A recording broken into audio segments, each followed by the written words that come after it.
Okay. Good morning to all of you. Today's session is on landmark cases focusing on child rights. And for the session today with us, we have Advocate Gaurav Agarwal, who is an advocate on record Supreme Court. He has a very versatile personality and a dynamic approach toward cases regarding children and their rights. A very warm welcome to you, sir, on behalf of Thank you. GLA University and Independent Thought. Over to you, sir. Okay, so good morning, everybody. As the topic which suggests, I will like to deal with some cases in the time allotted. So three caveats, three things I want to say at the outset. One, it is not possible to deal with all aspects of a particular case or a particular subject matter. Two, the decision making process, जिस तरह से फैसले होते हैं, वो फैसले क्या हुए उनसे भी ज्यादा जरूरी होते हैं. So I would like to focus on that also when I deal with cases. I will deal with three broad issues today. First issue is judgments relating to child labor. Second is the famous judgment of independent thought, which you must have been already told about, जो आपको पहले भी sessions में जो मैं देख रहा था online discuss हुआ है. And third is also a judgment on which is not a Supreme Court judgment, but some judgments on protection, that prevention of child marriage vis-a-vis personal laws. So these are the three broad topics I will touch upon. And I want to finish by 12:30, giving you a chance to ask me questions on these or any subjects which I will address. So starting off first, child labor. So this is my first topic which I want to address for next 30 minutes or so, 25 minutes. I'll try to keep the time up on that. Now, child labor, as you know, under Article 24 of the Constitution has been prohibited to some extent. It is permissible to some extent. Of course, I mean, one would not like any child to work. One would like children to be in school. But the realities of our country are such that children have to be working in some way or the other. Now, the present law on the point, which is Child Labor Prohibition Act 2016, actually changes the paradigm which was prevailing earlier. Now it has, children are divided into two groups, person less than 14 and a child above 14 to 18. So from 14 to 18 under the Child Labor Act, they are called adolescents. And adolescents are permitted to work in certain industries which are not hazardous, which are prescribed in law. But if you see, this act itself was enacted in 1986, that is 36 years after our constitution came into force. One of the leading Supreme Court cases which actually started focusing on bonded labor or child labor was actually Bandhwa Mukti Morcha's judgment in 1984. And that has started a series of enactments, which resulted, according to me, in this Child Labor Act. So Bandhwa Mukti Morcha, I'll just give a facts, and the facts are important because I want to address you on the decision-making process. Is a case where Bandhwa Mukti Morcha is an organization which wants to prevent bonded labor, not necessarily child labor, but bonded labor. So it went to Supreme Court by way of a petition saying that Faridabad में stone industries में बहुत लोग बंधुआ मजदूर हैं. बंधुआ मजदूर वो हैं जो कि अपने मालिक से पैसे उधार लिए हैं. They are not able to repay, and as a consideration they have to work. They can't go out of their factories, they can't move around, they live in the most pitiable condition, they are denied wages, etc. And that all happens because they have taken some credit from the owner or the thekedar, etc. So Bandhwa Mukti Morcha went and filed a petition in Supreme Court saying Faridabad. So if a person is geographically aware, Delhi is about say 50 kilometers, or Supreme Court, for example, is 50 kilometers from Faridabad. तो किसी ने petition डाला supreme court में बंधवा मुक्ति मोर्चा कि भाई ऐसा ऐसा हो रहा है. तो सुप्रीम कोर्ट ने बोला भाई क्या करें, अब आपका कहना है कि यहाँ पे बंधवा मजदूर है. What do we do? Now, a judge in Supreme Court doesn't know what is the actual ground situation which somebody is projecting, right? So somebody goes to court and say this is child labor is, for example, involved, or Bandhwa Mukti Morcha is Bandhwa मजदूर वहां काम कर रहे हैं, या pollution हो रहा है. ये सब public interest के मामले हैं. So a jurisprudence developed in 1980 for two things which happened in 1980s. One is what is called PILs. PIL is public interest litigation. So बंधुआ Mukti Morcha could go to court and say मेरे को कोई फर्क नहीं पड़ रहा, लेकिन देखिए मैं आपका ध्यान इस तरफ आकर्षित कर रहा हूं कि बहुत लोग 50, 60, 100 या ऐसे बच्चे या ऐसे लोग जो है जो बंधुआ काम कर रहे हैं, आप इसके बारे में कुछ कीजिए. वो कोर्ट नहीं आ सकते because they are not allowed to even step out of the house or step out of the industry. How will they come to court? Secondly, when the Supreme Court entertains it, notices are issued to the state of Haryana, for example, in this case, saying, look here, बंधुआ Mukti Morcha is saying कि भाई आपके यहाँ बंधुआ लोग मजदूर काम कर रहे हैं, आपका क्या कहना है इस बारे में? So state of Haryana promptly came and said, हमारे यहाँ कोई बंधुआ मजदूर काम नहीं कर रहा है. So now sitting in Delhi, 50 kilometers from Faridabad, Supreme Court is faced with a situation where somebody is saying कि भाई वहां 50 बंधुआ मजदूर काम कर रहे हैं, and the state is saying नहीं हमारे यहाँ कोई बंधुआ मजदूर नहीं है. तो सुप्रीम कोर्ट कैसे डिटरमिन करेगी या कैसे डिसाइड करेगी कि एक वहां ऐसे जो बातें हैं वो हैं कि नहीं, वो बंधुआ है कि नहीं, उनको किस तरह रिहैबिलिटेट करे, ये सब सुप्रीम कोर्ट को डिसाइड करना है. So there comes a decision making process, and which has now become a part of all matters, large number of matters you'll see is appointment of court commissioners, or what is called advocate commissioners or expert commissioners who are appointed by the court. So Bandhua Mazdoor case of 1984 is a very classic example where the Supreme Court says कि भाई आपने पहले ये हमारे ध्यान में आकर्षित किया है. I'll appoint 2 advocates to go and verify कि आप जो कह रहे हैं उसमें कितनी सत्यता है, क्योंकि I have no other mechanism. Supreme court के जज के पास ना अपनी पुलिस फोर्स है, ना अपने स्टाफ हैं जो कि जाके डिटरमिन कर सकते हैं कि जो बात कोई कह रहा है वो सही है कि नहीं. Normally the Supreme Court appoints district judges or some judge in Faridabad, but that judge who is sitting there actually has to leave his job of deciding cases and spend his time, effort and energy in going and verifying what is happening. So you are actually compromising the judicial system. So the Supreme Court said, let's not do it. Let us appoint advocates whom we trust, whom we have faith in that they will bring the correct picture to the court. So 2 advocates were appointed, names are irrelevant. They went there, they met with the help of the administration. These workmen went to their shanties, went to the factories, made a detailed report as to in what circumstances वो काम कर रहे हैं, factory की क्या situation है, उन जहां रह रहे हैं वहां क्या सिचुएशन है, पीने का पानी है कि नहीं. All these themes seems very today in a digital world.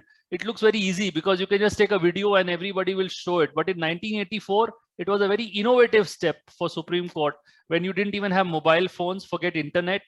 You didn't have any other way of ascertaining objectively कि क्या ground स्थिति क्या है.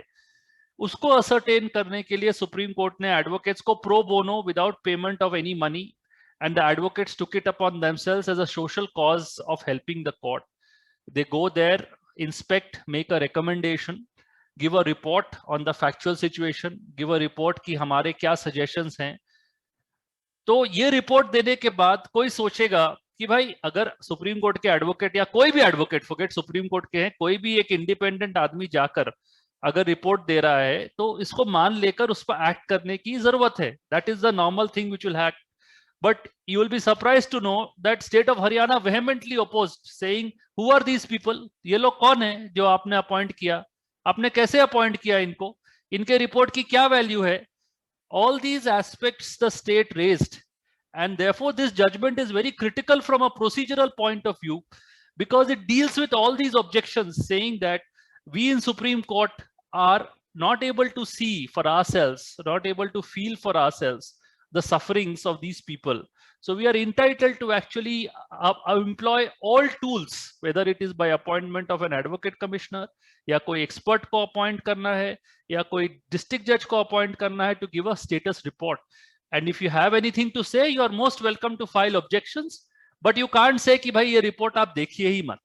उस बेसिस पर सुप्रीम कोर्ट ने बंधुआ मुक्ति मोर्चा में बहुत सारे डायरेक्शंस दिए. We are not relevant because they don't relate to child rights. But two aspects I wanted to bring to your notice and flag it for you is whenever you are taking up tomorrow, day after, in the near future, whenever you want to resort to judicial intervention, then it is important that you approach with full facts so that there is some kind of strength adapted, a strength given to your petition. So just don't file a petition. You must have reports, you must have data, not merely from newspaper reports. Secondly, and more importantly, whatever you say will not be taken for granted. The courts do employ its own mechanisms to actually find out facts, then apply the law to the facts and actually pass directions. So now translating this Bandhwa Mukti Morcha to the child labor case of Shivakasi children, which is famously called MC Mehta case, which is a 1996 decision of the Supreme Court, and that's where the child labor comes in. So of course, Child Labor Act was enacted. It was on the statute book from 86, but it is obviously a case where it was not very well implemented. There were some gray areas. It didn't address the problem of child labor. So there were petition against filed by one MC Mehta. He's a very well-known environmentalist lawyer. So he brought to the notice of Supreme Court that there are a large number of industries, and particularly in Shivakashi in Tamil Nadu, where large number of children are actually employed in making explosives, right? And 2,000 odd children were the figures given. Now, again, the same problem arose in Supreme Court. Now, see the example when you are in Supreme Court in Delhi. Shivakashi is 2,500 kilometers down south or east, west, wherever it is. You don't know that whether MC Mehta, very reputed, renowned person, is saying is correct or not. So what does Supreme Court do? Supreme Court actually then follows Bandhwa Mukti Morcha's precedent and says, I will appoint advocate commissioners to go and verify that what you're saying is correct or not. So two very senior advocates, and there were actually 3 advocates appointed.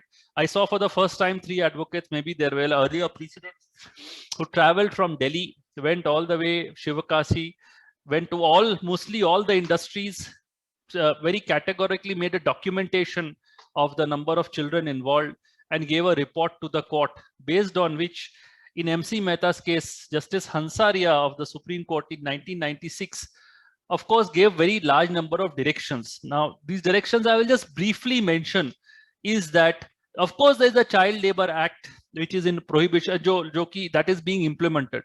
But obviously that has not been enough. So he passed a direction which you may say amount to actually a judicial overreach, or it may be judicial activism, is कि जहां child labor employ हुआ है, the employer would pay a fine of ₹20,000. Now today it may look a very less amount, but I can tell you in 1996 my college fees was 7,000 rupees.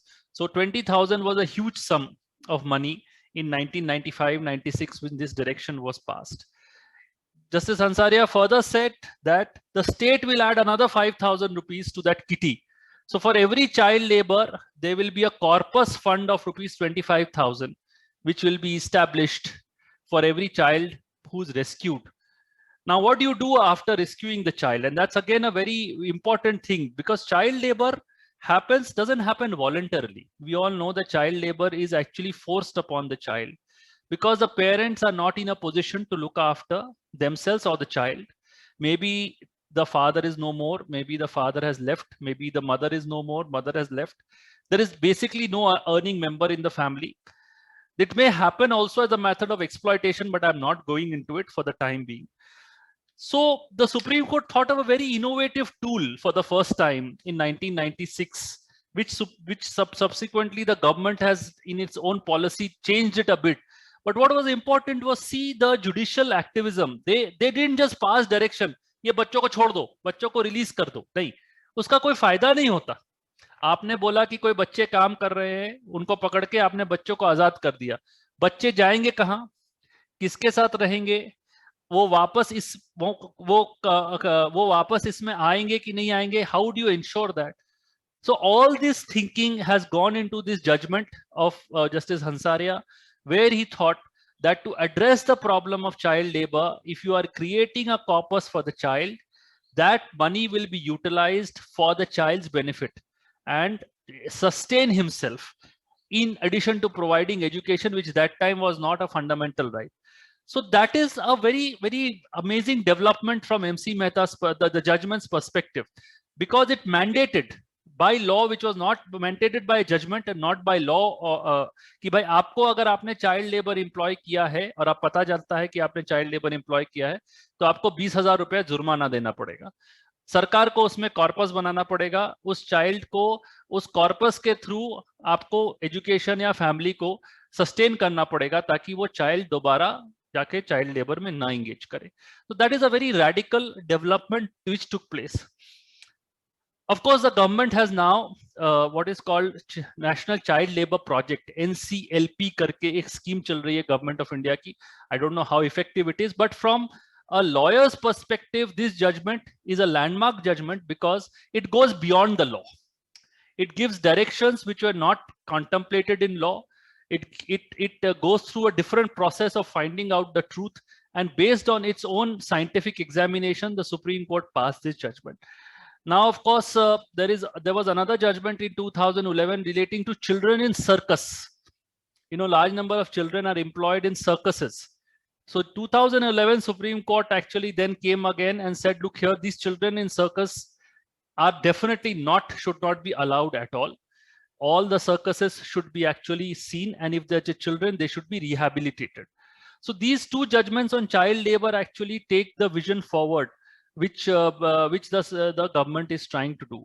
So what I wanted to emphasize on when I deal with these two judgments is this, that one, the persons who approach the court, be it Bachpan Bachao Andolan in the circuses case, or be it MC Mehta, were not actually sufferers. There were some third parties who just brought it to the notice of the court saying, aisa aisa ho raha hai.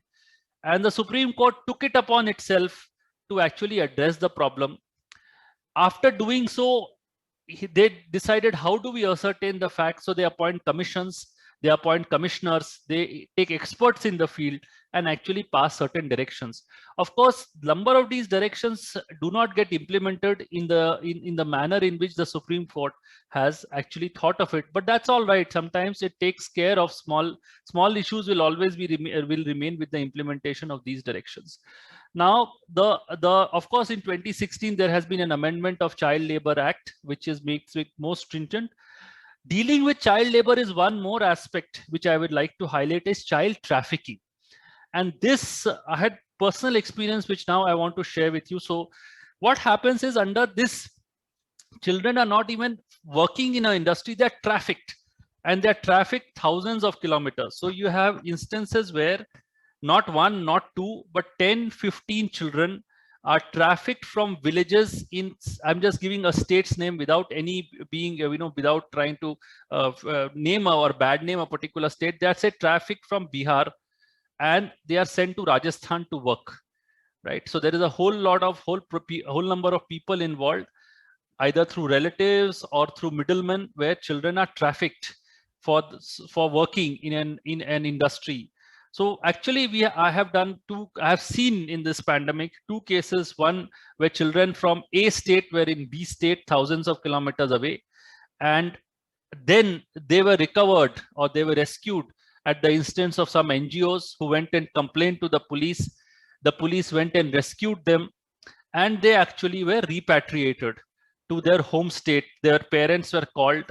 They were told that this is not something that should be done.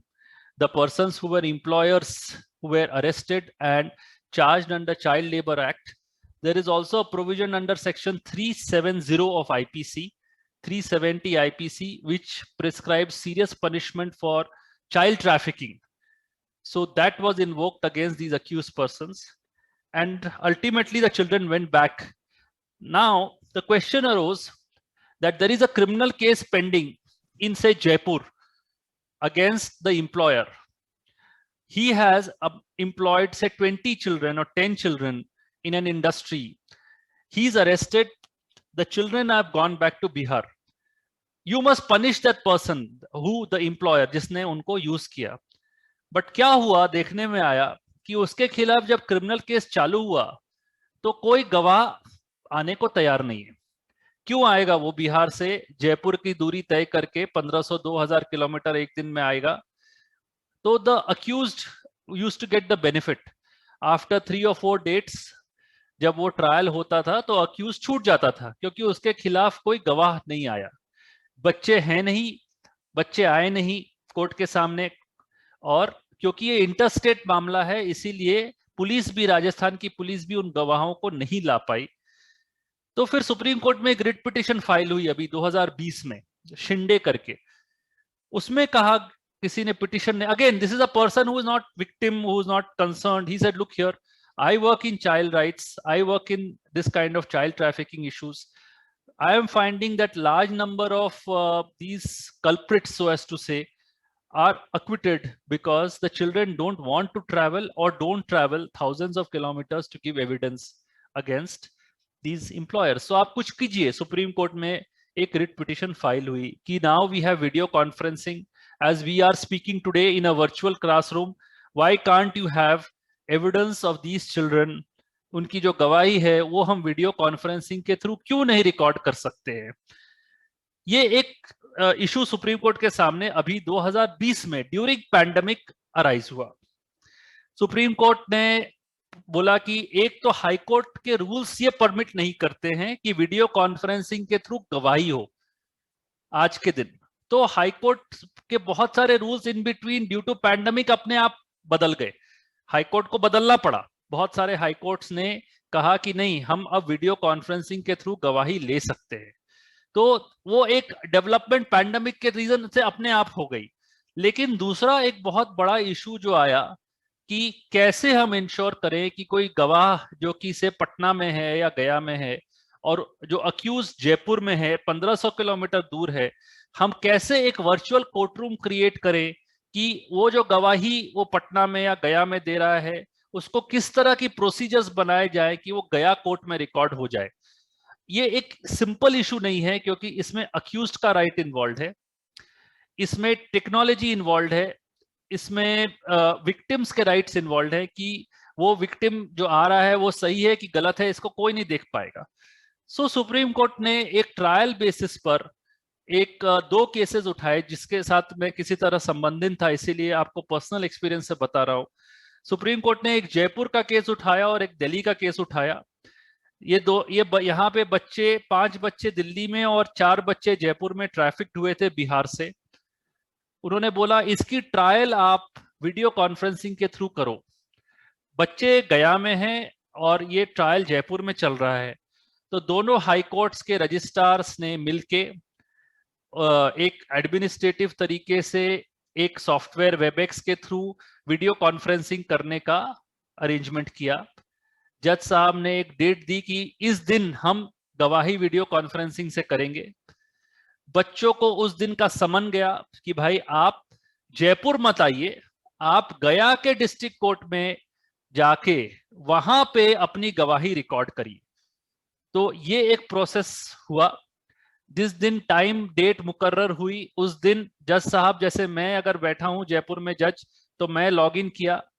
Vikram मान लीजिए गया में है तो विक्रम जी वहां आए, उनका ID card verify हुआ कि भाई यही आदमी है जो कि बच्चा, ये यही बच्चा है जो रिकवर हुआ कि नहीं, और उसकी आईडी वेरीफाई की गई। पुलिस ने उसकी आईडी ऑनलाइन वेरीफाई की। उसके बाद जो पब्लिक प्रोसिक्यूटर होता है उसने जयपुर से ऑनलाइन सवाल पूछे, बच्चों ने जो जवाब दिया उसको जज साहब ने रिकॉर्ड किया जयपुर में। उसके बाद अक्यूज के वकील ने उसका क्रॉस एग्जामिनेशन किया, जिसको हम जिरा बोलते हैं हिंदी में, उसकी जिरा की, वो जिरा भी रिकॉर्ड हुई। और इस दौरान जो भी रिकॉर्डिंग हुई जयपुर कोर्ट में उसको लिखा गया, ट्रांसक्राइब किया गया। अक्यूज के वकील जज साहब ने पढ़ा, सही पाया, उसको ईमेल से गया भेजा गया या पटना भेजा गया। उस पर बच्चे के फादर या बच्चे के हस्ताक्षर हुए और वापस ईमेल से वो गवाही जयपुर आई और वो गवाही को फिर कोर्ट में रिकॉर्ड किया गया और ओरिजिनल कागज स्पीड पोस्ट से वापस जयपुर दिया गया। ये पूरा प्रोसेस हमने ऑनलाइन देखा दिल्ली बैठ के कि ये कैसा चल रहा है। हमने बहुत लोगों ने देखा होगा। सो ये एक सुप्रीम कोर्ट ने चाइल्ड ट्रैफिकिंग के मामले में जहां की बच्चे ट्रैफिक्ड हो जाते हैं, एक प्रोजेक्ट, पायलट प्रोजेक्ट के रूप में इसको कोशिश की और ये 90% सक्सेसफुल हुआ। आई से 90% बिकॉज एक दो बार transmission was very weak, so the जज has to wait for hours and hours to get the system restored, क्योंकि वो उनके हाथ में नहीं है। दूसरा, बच्चे जिस दिन टाइम दिया गया आए ही नहीं, दो को टाइम दिया, एक आया एक नहीं आया, कि कोई बीमार हो गया या ट्रांसपोर्टेशन नहीं मिला। अक्यूज का वकील हमेशा ये चाहेगा कि वो गवाही ना हो, ठीक है। तो अभी क्योंकि सुप्रीम कोर्ट इन्वॉल्व थी इसलिए वो भी बिहेव कर रहा था, लेकिन ये जरूरी नहीं है कि वो आगे चले। बट उसके बाद सुप्रीम कोर्ट ने डेटा मांगा, and this is very important because supreme Court ने सब स्टेट से डेटा मांगा कि आप बताइए, सब स्टेट गवर्नमेंट से, कि आपके स्टेट में कितने ऐसे inter state child trafficking cases हैं।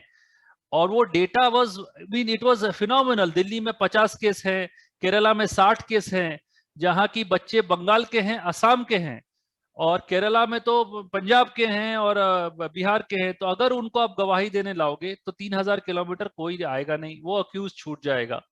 सो वी आर वेटिंग कि सुप्रीम कोर्ट में आगे इस फैसले में क्या होने वाला है, क्योंकि ये तो एक एडहॉक पायलट प्रोजेक्ट के रूप में तय हुआ, लेकिन आगे इसमें थोड़े चैलेंजेस हैं। But this is the way forward where for child trafficking we can think of some positive development. So that is my brief monologue, if I can say, on child labor, child trafficking, and some landmark judgments of Supreme Court on this. So can I move to the next topic? Right. Yeah. Okay. So now I'll move to the next topic, which is the Supreme Court judgment in independent thought. Okay. Now, why is it important? It's of course because not because independent thought filed the petition. That is not important. The importance lies in a very an area which has been very difficult to address. That is marriage of girls who are not majors. That is a very difficult topic to address. Suppose somebody is you all know that the legal marriage for girls is 18 years in the country. Now, suppose somebody is 17 years, 11 months, and 10 days, and she is married, right? What is the consequence? The consequence is obviously that there is an offense committed under the Child Marriage Prevention Act 2006, because that the girl is less than 18 years.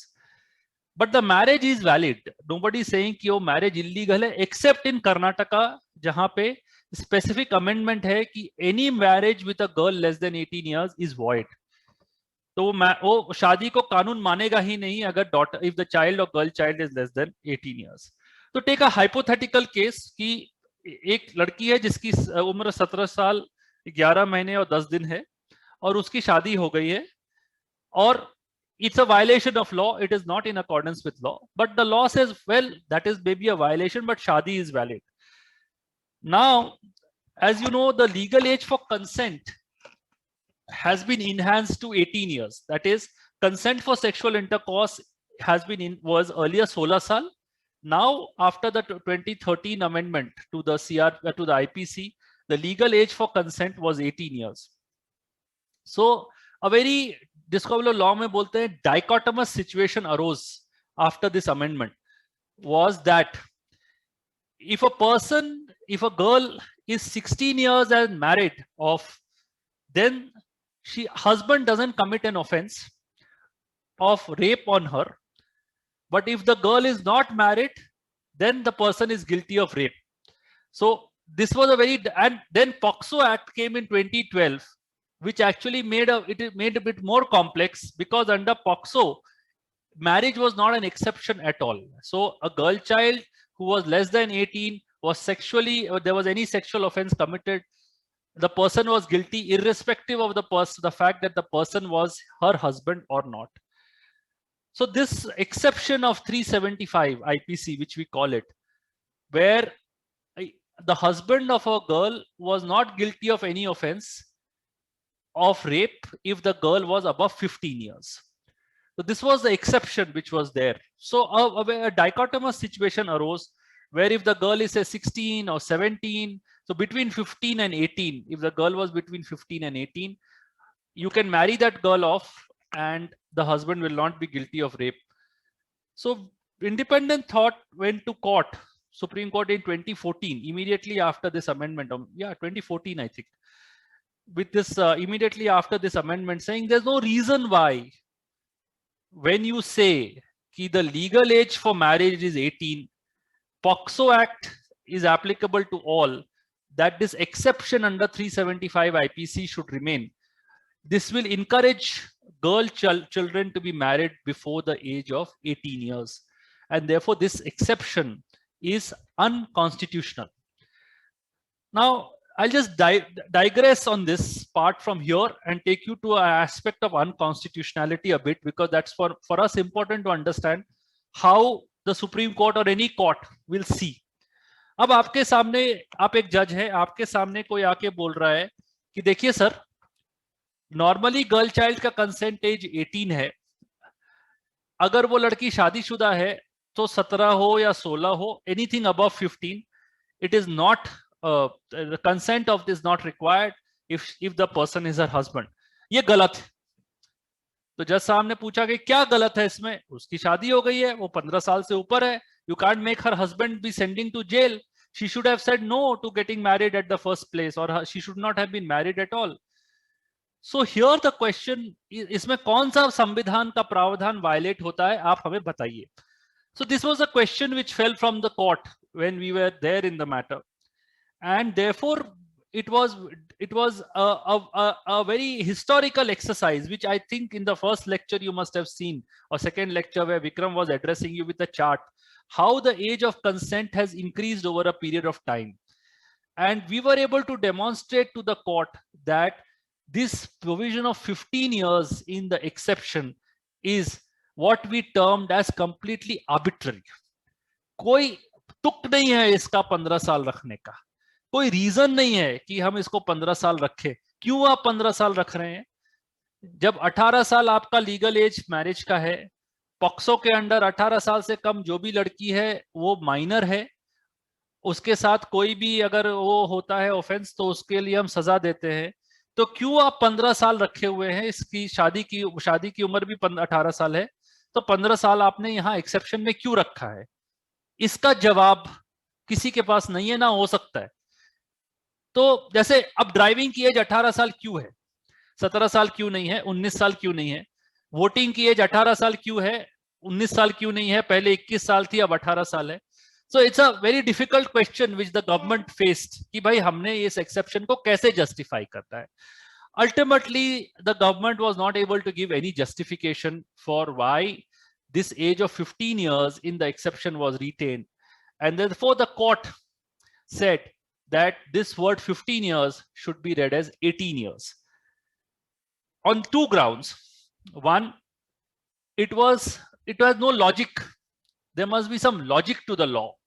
Okay, so हम लोग जब college में थे तो हमारे professor बोलते थे कि सपोज सरकार कहती है कि सबको पीला हैट पहन के घूमना है, तो इसमें गलत क्या है? तो कोई बोलेगा क्यों पहन के घूमूं भाई मैं पीला हैट, मेरे को नहीं पहनना है.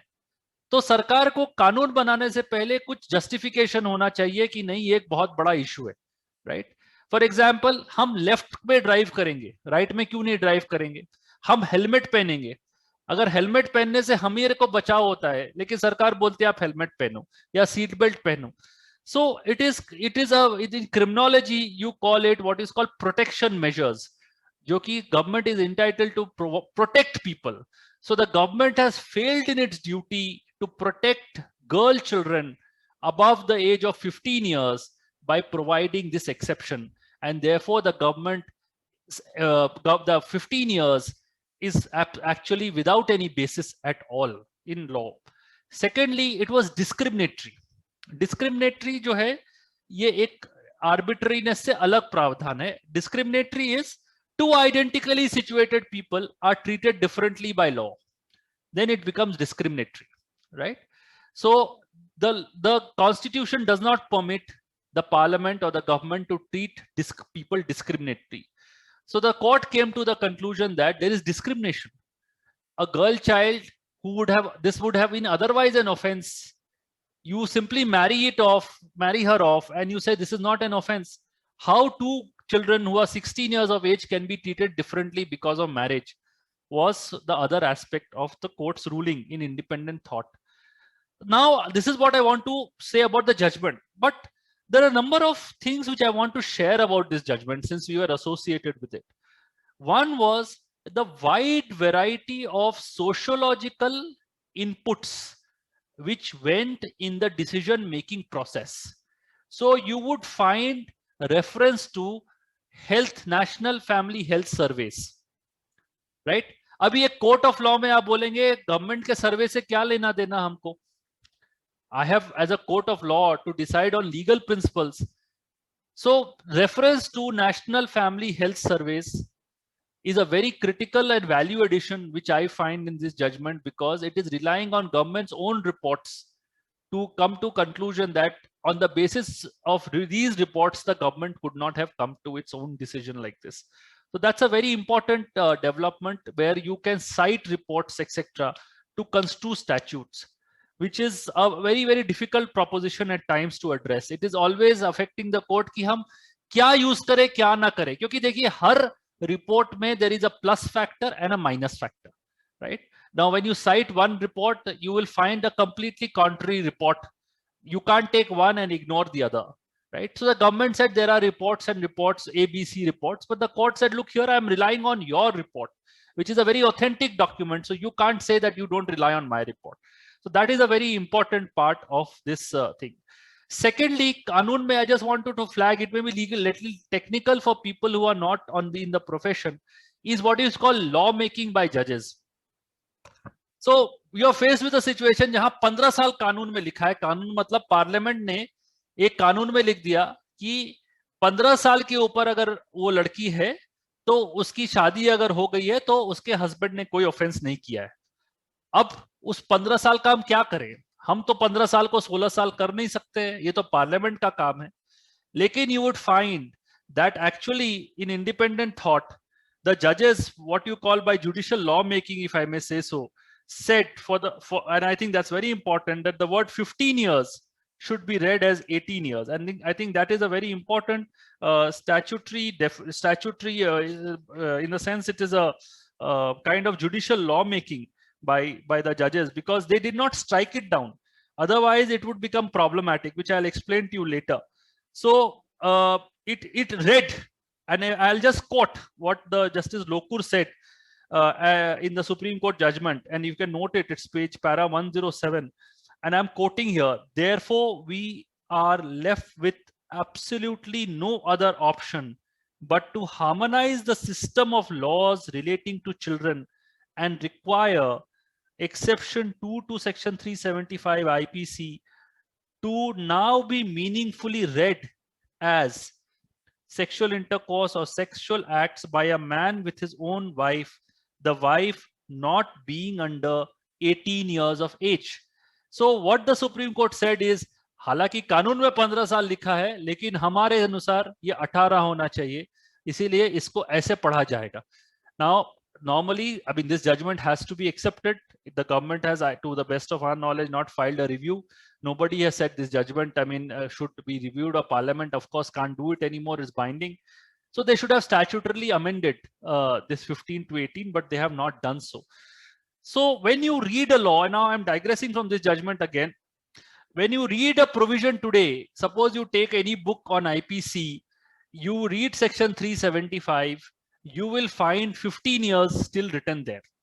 So if you are unaware of this judgment, you will probably advise somebody कि नहीं 15 साल से ऊपर अगर लड़की है तो उसके हस्बैंड ने कोई ऑफेंस नहीं किया है. लेकिन सुप्रीम कोर्ट का जजमेंट कहता है वो 15 को 18 होना चाहिए. सो ये एक डाइकोटमी है जो हमेशा रहेगी, क्योंकि जब तक कि पार्लियामेंट उसको 18 ना करे. Again, another aspect of what goes into a mind of a judge while deciding such cases is what you see is how we go forward. क्या हम कानून को आगे ले जा रहे हैं कि पीछे ले जा रहे हैं, या हम उसको चेंज नहीं कर रहे. This is something which you will find when you read 100 paragraphs or 200 paragraphs of this judgment, is a forward looking aspect कि जब कानून में जुवेनाइल 18 साल का हो गया, पॉक्सो में 18 साल का हो गया, चाइल्ड मैरिज एक्ट में एज इनहेंस होकर 18 साल की हो गई, so why are we keeping a retrograde provision of 15 years? Do we wait for the parliament to change it, or should we ourselves change it? That is linked to a very important aspect which is called violation of fundamental rights. So हमारे कानून में एक fundamental, हमारे संविधान में एक fundamental rights chapter है जिसको पार्ट 3 बोलते हैं. क्या उसका वायलेशन हो रहा है कि नहीं? अगर उसका वायलेशन हो रहा है तो supreme court will act on it and actually strike it down. So that exactly what the Supreme Court felt, that if you retain that 15 years, तो वो संविधान का violation है. The rights of that girl is actually violated if you keep it at 15 years. So the Supreme Court held so. Now a question arose in this matter was that one of the justification, and now I'm moving on from independent thought to another aspect, which is the third limb of my submission, my monologue today, is that कि ये 15 साल इसीलिए रखा है. सरकार का एक justification था कि 15 साल हमने इसीलिए रखा है. एक, हमने देखा है कि बहुत सारी केसेस में लड़कियों की शादी 16 साल 17 साल पे हो जा रही है. हम उनके हस्बैंड्स को 5 साल 7 साल के लिए जेल नहीं भेजना चाहते. दूसरा, बहुत से पर्सनल लॉज में, जो कि पर्सनल लॉज, इसमें I will come to it, personal laws में शादी प्यूबर्टी के बाद भी कर दी जाती है. तो 14 साल 15 साल में शादी प्यूबर्टी के बाद भी कर दी जाती है, जो कि एक मुस्लिम लॉ में परमिटेड है. Now coming to personal laws, I will explain this and move forward. So personal laws are those laws which are governed by religion, right? So if I am a Hindu, there are certain laws which are governing me in my succession, marriage, divorce, etc. If I am a Muslim, there are laws which govern on succession, that is after death किसको property जाएगी, शादी किसके साथ कर सकते हैं, किसके साथ नहीं कर सकते हैं, डिवोर्स कैसे होगा नहीं होगा, ये आपके पर्सनल लॉज हैं. तो अब ये क्वेश्चन उठा सुप्रीम कोर्ट के सामने नहीं उठा है अभी. I'll come to it in a minute, but there is some issues on this. So एक आपको hypothetical situation देता हूं मैं कि एक मुस्लिम लड़की की शादी under Muslim law is allowed after she gets puberty. So technically, if a girl is 15 years and Muslim and has attained puberty, under Muslim law of Muslim personal law, she can be married to another Muslim who is not in the prohibited degrees of relationship. अगर आपने शादी कर दी आज के दिन, there is something called Prevention of Child Marriage Act, which says that लड़की की उम्र 18 साल होनी चाहिए. अब चाइल्ड मैरिज एक्ट में कहीं ये प्रावधान नहीं है कि ये मैरिज, ये कानून मुस्लिम्स पे नहीं लागू होगा. तो ये prevention of child marriage act is a secular law, that is it applies to everybody in the country. If anybody is getting married in the country, the girl should be above 18 years. So questions have arisen before different high courts in the country whether the Prevention of Child Marriage Act is applicable to Muslims or not, because their personal laws permit you to get married before the age of 18 years. Now this is a very tricky question. Some of the high courts, and you will find various high courts have taken various different views in it, but recently Punjab and Haryana High Court very categorically has held, and that is, I think, a judgment of April of maybe March, where it has taken the view that if the girl is less than 18, irrespective of whether she professes Muslim faith or not, she cannot. There is a violation of the act, that is the Prevention of Child Marriage Act, and therefore the person can be prosecuted for the offense. Though some high courts have taken the view that if the girl is less than 18 and has attained puberty, then Muslim law permits her to get married, and there is no violation of the Prevention of Marriage Act. Now, this issue is pending consideration before the Supreme Court in 1 or 2 cases. As and when the judgment comes, it will be very important to see how the Supreme Court views Prevention of Child Marriage Act. Does it see it as a secular legislation, or does it see as a personal law legislation? Now, why this is important is, and why this is a tricky question is, I mean, sometimes we are not able to understand why law should not be applicable across everybody. That stems from a very earlier judgment of 1950s of Supreme Court. I have just forgotten the citation, where the Supreme Court took the view that personal laws were not intended to be governed by the part 3 of the Constitution. That is, how whom I can get married to, how and whom I can divorce, in what manner I should divorce, what will happen upon my death, whom should the property go to, maintenance issues, adoption issues. All these are personal laws of a particular religion, and they are governed by their own edicts, their own what we call religious texts, etc. And therefore, we cannot enter into what is correct and what is not correct. It is beyond what is called judicially manageable standards, right? Now, I may say that आपकी बच्चों के जब मरने पर एक father एक किसी के मरने पर बच्चों और वाइफ में प्रॉपर्टी इक्वली डिवाइड होनी चाहिए, ये मेरा मानना है, लेकिन मुस्लिम्स में ऐसा नहीं है. How does Supreme Court or how does any court say no, this is not the correct law, right? So therefore, the Supreme Court has always had, or High Courts always had, a hands-off approach to personal laws, saying these are personal laws of a particular religion. We will not touch upon it. In exceptional cases, it has done so, which I pointed out to you in Independent Thought. So this is where the link becomes very clear, that in Independent Thought, the same argument was projected by the government, saying that, look here, sir, in Muslims, you can get married at the age of 15. So what's the harm if a Muslim girl has got married? We can't send the husband to jail for rape. So the Supreme Court did not, in my reading of the judgment, accept this as the correct position. This will have an effect on the interpretation, where large number of children are getting married, or girl child are getting married, in fact trafficked abroad in the ground of marriage. They are married off which are less than 18. The husband takes her abroad, nobody can stop, and ultimately dumps her or puts her in some kind of a flesh trade abroad or even in the country. And this has become a very serious issue which we keep addressing on a day-to-day basis. We keep reading in papers how trafficking has increased. So this aspect of the law is a very important aspect which you will which you will see if you are working in some kind of child interventions, that you will find that there are a large number of girls who are getting married at less than 16, less than 18.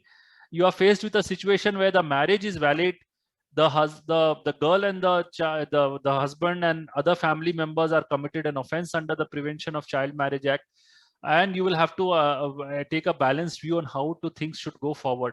There are also cases, of course, which I think was discussed in one or two sessions earlier, which I was seeing on YouTube, where there has been a reason that it should be brought to 16, because there are serious problems about the age of 18 being actually resulting in a lot of prosecutions where people fall in love at the age of say 17 and they get married 17 or 18, less than 18, I mean, and then they are being prosecuted unnecessarily for very serious offenses under POCSO, etc. And even if the girl turns 18, actually the court is not compromising the matter, court is not quashing the complaints under this act. So this is where these three judgments which I wanted to discuss. Now, the fourth aspect which I wanted to discuss, which is not related to child labor, which Vikram and I discussed that you should generally know. As our experience in Supreme Court. So I have practiced in Supreme Court for 22 years now. In August, I'll complete 22 years.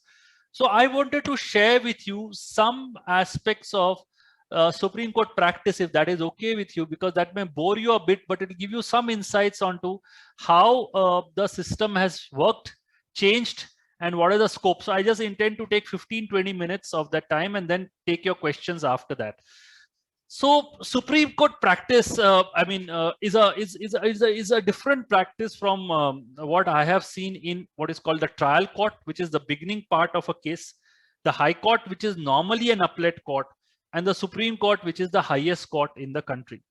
Now, Supreme Court actually works through an AOR system. That is, we take an examination after 5 years of practice, and that examination is on Supreme Court practice, Supreme Court procedure, professional ethics, and if we clear that examination, we become what is called advocate on record.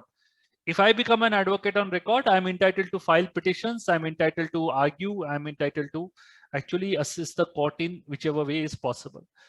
Now, there are also what you call senior advocates who are there, but that doesn't make much of a difference. The Supreme Court then actually hears the matter and passes a judgment. Now, the Supreme Court practice on these areas of PIL, especially if you're dealing with child rights or any kind of issues of public interest, are very different. Because here, normally, you will not have a person who is aggrieved coming. You will have a social organization, as I told you, Bandhwa Mukti Morcha le lijiye, ya prison reforms le lijiye. They will come to you, for example, as an advocate, if you become an advocate, and say, sir, we have a problem here. We have these number of children who are engaged, say, in a factory, or they are trafficked, or we have these prisoners who are denied their basic rights in jails. What do we do about it? Now they come to you. If you're an advocate, or say advocate of the Supreme Court or advocate of the High Court, you actually have to gather data and material based on objective sources and not newspaper reports, and make out a case for an intervention by the Constitutional Court, because you have to make out a case that the action or inaction of the state, जो state सरकार कर रही है या नहीं कर रही है, उसके चलते कुछ लोग ऐसे हैं जो सफर कर रहे हैं, भी वो चिल्ड्रन हो या विमेन हो या प्रिजनर्स हो, जो या SC/STs हो, तो वो सफर कर रहे हैं. So when you're working as a lawyer, your petition merely doesn't say कि हम ऐसा बोल रहे. No, it has to be substantiated with material.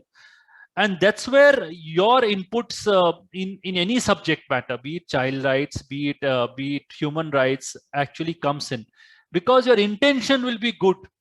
You will have some kind of material, but you must meet the highest standards, and you must actually make out a clear-cut case by making out a case for intervention by the Supreme Court. Now, I have seen a phenomenal change after the RTI Act has come into force. So 2005 के पहले क्या होता था कि कोई भी petition डालता था, उसको पता नहीं रहता था actually ground situation क्या है. He would rely on some report by some NGO. He would rely upon some personal affidavits which were filed by people. He would rely upon some newspaper reports which will rely upon some other reports, etc. 2005 onward, there is a marked change in the manner in which petitions are being worked out in Supreme Court or High Courts for that matter, where if you have a grievance, you must first try to get maximum information possible before you file a petition. So therefore, RTI Act as a social interventionist or a child right interventionist or a prison reform where you don't get data, you're not able to access, is of importance. So you have to use those tools to actually work it out and then file a petition. The second, what Supreme Court does very in large number of cases is appoints what you call an amicus curiae. Okay, so I want to dwell on this very beautiful aspect of public interest litigation which Supreme Court has come up with, and you must have, आपने भी देखा होगा paper में आता है amicus curiae ने ये कहा, amicus curiae ने वो कहा. So एक amicus curiae का रोल के बारे में मैं 5 मिनट लेना चाहूंगा. Amicus curiae is a person who is what you call a friend of the court, right? तो अब क्या है कि सुप्रीम कोर्ट में कोई पिटीशन फाइल हुई, सुप्रीम कोर्ट में किसी ने बोला कि सर ऐसे ऐसे हो रहा है, सुप्रीम कोर्ट ने बोला अब क्या करें, let us do one thing, let us appoint an amicus curiae. Any person, any lawyer whom the Supreme Court thinks, बहुत बार हम कोर्ट में बैठे रहते हैं और कोर्ट बोलती है इस एडवोकेट को हमारे सामने, why don't you assist us? So that person actually becomes amicus curiae. Amicus curiae's role may differ in different situations, but it's a very important role which you have to actually understand, is that that person is working out what actually has gone wrong, find out the legal provisions which are applicable, assist the court in finding a solution, and take an objective view of the matter. I think that is why the Supreme Court in large number of cases you would find is appointing an amicus curiae. This becomes even more important in cases where the Supreme Court takes what you call suo motu cognizance. So I'll come to that topic immediately. Now, in a number of cases, you will see that Supreme Court or High Courts are taking suo motu cognizance of certain problems which we are facing. For example, Supreme Court suo moto took cognizance of immediately when the pandemic started. The Supreme Court suo moto took cognizance of the fact that there is chances of this pandemic spreading in child care institutions in the country, right?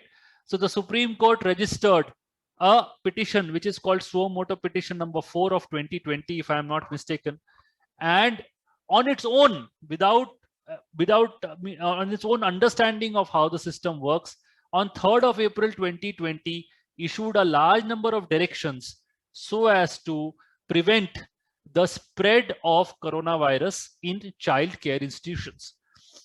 So that happened on its own. The Supreme Court on its own thought that yes, the children in child care institutions need to be protected and actually issued directions. Then you will find that the Supreme Court in June 2020 asked for certain compliances, that there are large number of states, हमने ऐसे directions दिए थे, वो comply हुए कि नहीं हुए, कितने बच्चों को कोरोना हुआ नहीं हुआ, उनको देखभाल के लिए, उनके खाने के लिए, उनके हॉस्पिटलाइजेशन के लिए, उनके डॉक्टर्स के लिए, आइसोलेशन के लिए प्रावधान है कि नहीं. जो so that responses came in, and you have Supreme Court now has a suo moto case where it has issued certain directions. States have filed large number of affidavits. Now the Supreme Court does what? How does it move forward? So they appoint an amicus curiae. So the amicus curiae role here becomes little important, because the amicus curiae tells the court in whatever limited manner कि ये comply हुआ है, ये नहीं हुआ है, ये direction improve करने के लिए आपको और क्या करना चाहिए और क्या नहीं करना चाहिए. तो ये एक amicus curiae का रोल थोड़ा सा सुप्रीम कोर्ट में एक जो है डेवलपमेंट है. It has been there for a longest time, but in this present pandemic the same thing happened with prisons. You know, कि prisons में pandemic फैल सकता है, इसलिए सुप्रीम कोर्ट ने suo moto एक PIL रजिस्टर किया. दुष्यंत दवे साहब को amicus curiae बनाया गया. उन्होंने सजेशन दिया कि प्रिजनर्स को, जो प्रिजनर्स को हम कुछ प्रिजनर्स को अगर छोड़ देते हैं तो प्रिजनर्स में ओवर क्राउडिंग कम हो जाएगी, जिसके चलते वहां पे कोरोना कम फैलेगा. Now that was a very important suggestion which came from amicus curiae, and the Supreme Court accepted that suggestion and actually passed directions for release of certain prisoners. तो आप पढ़ रहे होंगे, अगर पेपर में ध्यान दिया होगा आपने, कि दिल्ली में 1000 कैदियों को छोड़ा गया और बाकी जगह पर भी उन्होंने डायरेक्शंस दी. सो एक amicus curiae का role is an independent person who brings to the table an objective assessment. He analyzes and he actually projects before the court how this things has to be taken forward. So that now coming back to this suo moto petition which I was talking about. So there Supreme Court has now seized of at least two suo moto petitions which I can think of. One is about these child care institutions. So I'm sure that you have been taken through Juvenile Justice Act provisions 2015, which prescribes these what child care institutions, which is called CCIs, जिसमें child in care of CNCP, children in need of care and protection, and children in conflict of law are actually kept till they are rehabilitated or till they are above the age of 18 years. Now, functioning of these child care institutions has left a lot to be desired. I hope that the Supreme Court actually takes it forward in this PIL and does something about it. The problem with Supreme Court, which I foresee, is that sitting in Delhi with limited resources is very difficult to monitor each state, which we are facing in the prison matter, which I keep watching on the net, or the child care matter where I am assisting the court. But I hope that it can be achieved in some manner or the other. Now, the last topic which I wanted to touch, and then you can ask me any question on any topic which you feel like, is this sorry, give me 1 minute. Just let me see my notes. Yeah. So the last question I wanted to address was on right to education. I'm sure it was addressed. I saw those slides somewhere. Now, education for children is a fundamental right up to the age of 14 years. There is a vast disparity in how this is being done, and this independent thought has taken it up in some matter or the other about how the government institutions are not actually up to the mark. But since Vikram just told me it has been taken up, I am not going to address on that today. So I leave it to you now to ask me any questions. You can ask me orally, or means I don't know whether there's in the chat box or not. Are there any questions? Then we can get into it. Yeah, please just go ahead and ask any question you feel like asking. So I just wanted to have some clarification about amicus curiae Yeah. as to what are the conditions under which they're appointed and how long do they remain? And is it subject to some PIL which is filed, or it's simply up to the decision or sort of the precedence of the Supreme Court to appoint one person? Okay, is it Shabri? Yes, sir. Yes, sir. So you're a lawyer or a law No, student? no, no, no. Sorry, sorry. I see far your face removed from now. law. I'm sorry. I'm far removed from law. I work in the area of disability rehabilitation. Okay. See, so I'll tell you a classic example today. Okay, there is a PIL which Supreme Court has suo motu registered on the management of present pandemic, right? You must have seen up with Justice Chandrachud's bench, where the Supreme Court is concerned about, say, vaccines, oxygen supply, medicine Yes, supply, yes. right? Now, Supreme Court says, oh, it's a national problem, right? Each central government is saying something, state governments are saying something. People are actually not getting the relief, they're running helter-skelter, right? It requires our intervention. Why should it require it? Supreme Court's intervention, of course, is a different issue. We all say Supreme Court must intervene, right? Take the migrants issue, right? There was a lot of problem with the migrants issue when the initial lockdown took place, right? Now, one Supreme Court bench said, it's not my problem here. I mean, why should I unnecessarily go into it? And then there were a lot of flack which Supreme Court got from in the media saying, why is Supreme Court not doing anything about the migrants? Look, they are walking thousands of kilometers. The government is not doing it. The Supreme Court is not doing it. Then who will do something, right? So the Supreme Court suo motu takes up these issues, right? Now, question is, who will tell the court? Okay. Who will guide the court from the migrants' perspective? You can't have migrants coming to court and saying, "Mujhe A chahiye, B chahiye." Now you can't have thousands of migrants coming to court, right? So you have migrants ke liye aapne ek petition register kar liya. You want to help the migrants, right? So what do? You issue notice, what you call notice to the state government. आप क्या कर रहे हैं migrants के लिए? तो बोल रहे हमने साहब सबको ड्राई राशन दे दिया है, लॉकडाउन है तो हम कुछ नहीं कर सकते हैं, जो खाने को नहीं है हमने स्कूल में खाने का लगा दिया है, बस हम कुछ नहीं कर सकते. So now you need somebody who can guide the court, right? We are all sitting here. You are in your own home. I am in my office. The Supreme Court sitting in Delhi doesn't know the problems on ground. It can't have 100 lawyers coming and saying A hona chahiye, B hona chahiye, C hona chahiye, D hona chahiye. What is practicable? What is feasible?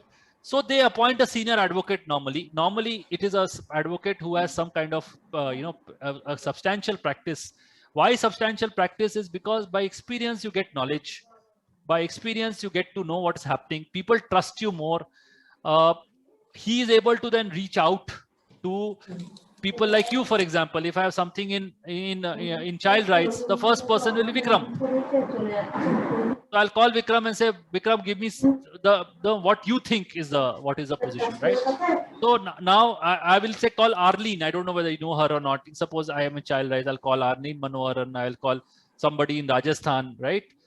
Some people will call up the amicus curiae and say, sir, sorry, ये कर सकते हैं, buses arrange कर सकते हैं, यहाँ पे उनको पैसे दे सकते हैं, etc., etc. Now all this the amicus actually filters through, right, and comes to court with suggestions. He will talk to the state governments, he will talk to the central government, and put it in a legal framework of implementable directions, right, which can be worked out. So this amicus curiae is a complete discretion of the court. Right? It normally happens in a situation where the court doesn't have a petitioner before it, or the petitioner is a person like, say, for example, Ms. Ghosh, you go to court and say, look here, disabilities ke children mein ye problems hain, right? You file a petition in Supreme Court. The Supreme Court mein aapne koi vakil kiya, Supreme Court ne usse 2 sawal puche, maybe right or wrong, he's not able to answer it. So the Supreme Court believes that, no, don't worry about it. We will do one thing. We want to help you, but we will engage somebody who is senior enough. Why don't you give your suggestions to him? You discuss with him, because the nature of judicial process is such that you don't get time to discuss in court. Let him take care of whatever are the problems. Let him think of some solutions. Let him talk to the state lawyers and see what they can do, what they cannot do, and come to a court with their suggestions and their suggestions or submissions. And then the court can pass appropriate orders. Now, therefore, the third case happens where the court is in a ticklish issue, right? I'll give you an example. I mean, it is not the correct example in the facts of the present case, but nothing else comes to my mind. See, in this Delhi victim rape case, which is a famous Nirbhaya case, right? The people were represented by competent, very competent advocates, the accused, right? Very competent advocates who were arguing, saying that they did not deserve death sentence. Okay, even if they have committed this offense, this is not something which they deserve death sentence. They are not by nature, it's something which should not have happened. That's what kind of thing is said. Now, there are advocates for the accused who are arguing, and there is an advocate for the state who is arguing, right? The Supreme Court still felt, no, this is a very important question which will arise as to the nature of death sentence, because after a long time, I believe, and this death sentence is something which I've associated for a long time, so I'm giving this example and not for anything else. Because I have done death sentence cases, and there's a death penalty clinic in some college, NLU Delhi, which I'm associated with. So death sentence is a very important issue today in this country, and we want to examine whether death sentence should be given to these people. So you would recollect death sentence has been executed in only 2 terrorism cases before this. One was Kasab, who was executed. One was the gentleman from Kashmir who was executed because, again, that parliament terror attack. And one was this Bombay blast, I think Menon. Afzal Guru. Afzal Guru. And one was Menon, who was executed. So there were three executions. All were terrorism related, and there was no doubt on the fact that if there is a terrorism related issue, then of course death sentence should be executed for ABC reasons. I don't want to get into it. It's not the present matter of discussion here. But the Supreme Court appointed an amicus. 2 senior advocates were appointed as amicus curiae. They brought an independent perspective. And that's what is important as a role of amicus curiae, is an independent perspective within the 4 corners, going beyond what is being addressed by the either parties. It is not as if they are not competent to address. The court wants more inputs to take a very informed decision. So amicus curiae can be in PILs, which is normally the case. Amicus curiae matters can be in contested matters, which has also, we have seen in the 22 years that I have been here. A role of amicus curiae depends on the nature of the matter. What is the court expecting? Sometimes it's conciliatory, sometimes it's helping, hand-holding, sometimes it's to find a solution. Mostly it's all pro bono, so it's very helpful because that person has nothing at stake. How long it lasts? Well, it normally lasts till the case is ultimately over. Either way, either the amicus is over or the case is over, whichever way you can think of it. So no, this happens. The amicus curiae says, I give up, man. Now how much can I do? And then the court says, all right, now let somebody else take it up. That kind of things happen. So of course there have been cases which have been going on for a very long time. You will see we call forest cases, T.N. Godavarman, etc. For 20 years, people have been amicus curiae in the matter. A classic example is this Delhi, आपको पता होगा, Delhi में वो आया था ना, to close all the shops which were not in the malls, right? Delhi master plan mein what is allowed, what is not allowed, what is regularized, what is not regularized, right? The sealing drive. Sealing drive. So again, this was where the court said, look here, I am not getting into this, because see, every person wanted the neighbor shop to be closed. Okay. और I would felt कि मेरे घर के सामने वो दुकान है या वो हॉस्पिटल है या वो शॉपिंग कॉम्प्लेक्स है जिसके चलते I am getting disturbed day in and day out. There's a restaurant which is illegally running, right? So that should be shut, right? So all this actually then went off to the amicus. The amicus will decide which are the points which Supreme Court should intervene, which are the correct, which are not correct, because it's not possible in individual cases to actually decide it. And those matters, I think for donkey's years, I have seen Mr. Ranjit Kumar as amicus in the matter. I think for 20 years, he has been amicus in that matter. So, and his contribution was recently acknowledged by the court. So it's a very, it's a question of, individual, what an individual brings to the system and helps the system address the issue. I think that's very important. I hope that answers your question, Shaba. Perfectly. Thank you. Next, please. Sir, myself Siddhartha. Sir एक question ये था, जो आपने अभी 375 section में independent thought के बाद जो चेंजेस आए, तो उसको 18 इयर्स माना जाएगा, तो क्या इस तरह के केसेस स्टेट में या कोर्ट में नोटिस में आए हैं या कोई केसेस फाइल किए गए? So it's a very important question is what you're asking me is that now that 4 years literally has passed, 3 years and 8 months, have there any cases been registered under 375 IPC? Very difficult for me to answer it. See, the national crime records, I mean, there was some effort on our part. There is an organization, a central government body under the Ministry of Home Affairs called NCRB, National Crime Record Bureau, right? It publishes a statistics on crime in India. So the 2019 data I was seeing for something else, and you will find that this position is not mentioned there, right? Whether, you know, the person who is actually the accused is the husband under 375 IPC or not. Of course, we keep reading in newspapers, we keep reading in some bar and bench या live law करके दो legal websites हैं जहाँ पे थोड़े बहुत legal news आते हैं, जहाँ पे कभी कभी आप देखेंगे कि एक हस्बैंड के खिलाफ किसी ने केस किया कि भाई मेरी बेटी, normally is the father of the girl. See, if it's a case of kidnapping etc, it's a different issue, but I'm taking a consensual case where the girl is 17, she has got married without the consent of her parents to a guy, to a person who is say above 18, above 21, just to avoid complication. And then the parents of the girl actually lodge a kidnapping case and a rape case and a POXO case against the husband, right? Now, what happens is that if the girl is less than 18 and the girl is recovered by the police, the girl is sent to a child care institution, right? Right? You know that, isn't it? Yes, sir. Yes, sir. Yeah. So now what happens is, now there's a classic case where the girl has then turned above 18, right? And the husband is inside. Means that is I'm telling you the facts of the case, but I don't know what will happen.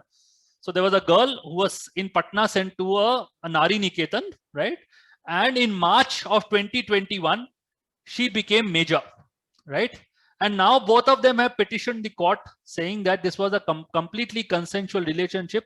Don't punish my husband for it, right? It is not something which he has committed a wrong. And the parents of the girl have also accepted the husband. They have also gone to the court and said it was a misunderstanding on our part that we lodged a kidnapping case against her. Please just close this matter. Let the husband be released on bail, or let the case be closed. We want the family to survive. We don't want the husband to remain for another 10 years, which is the minimum sentence under 375, right? Now we are in a very difficult situation. I mean, I am not sure how the High Court is going to decide this case, but this is going to be very important.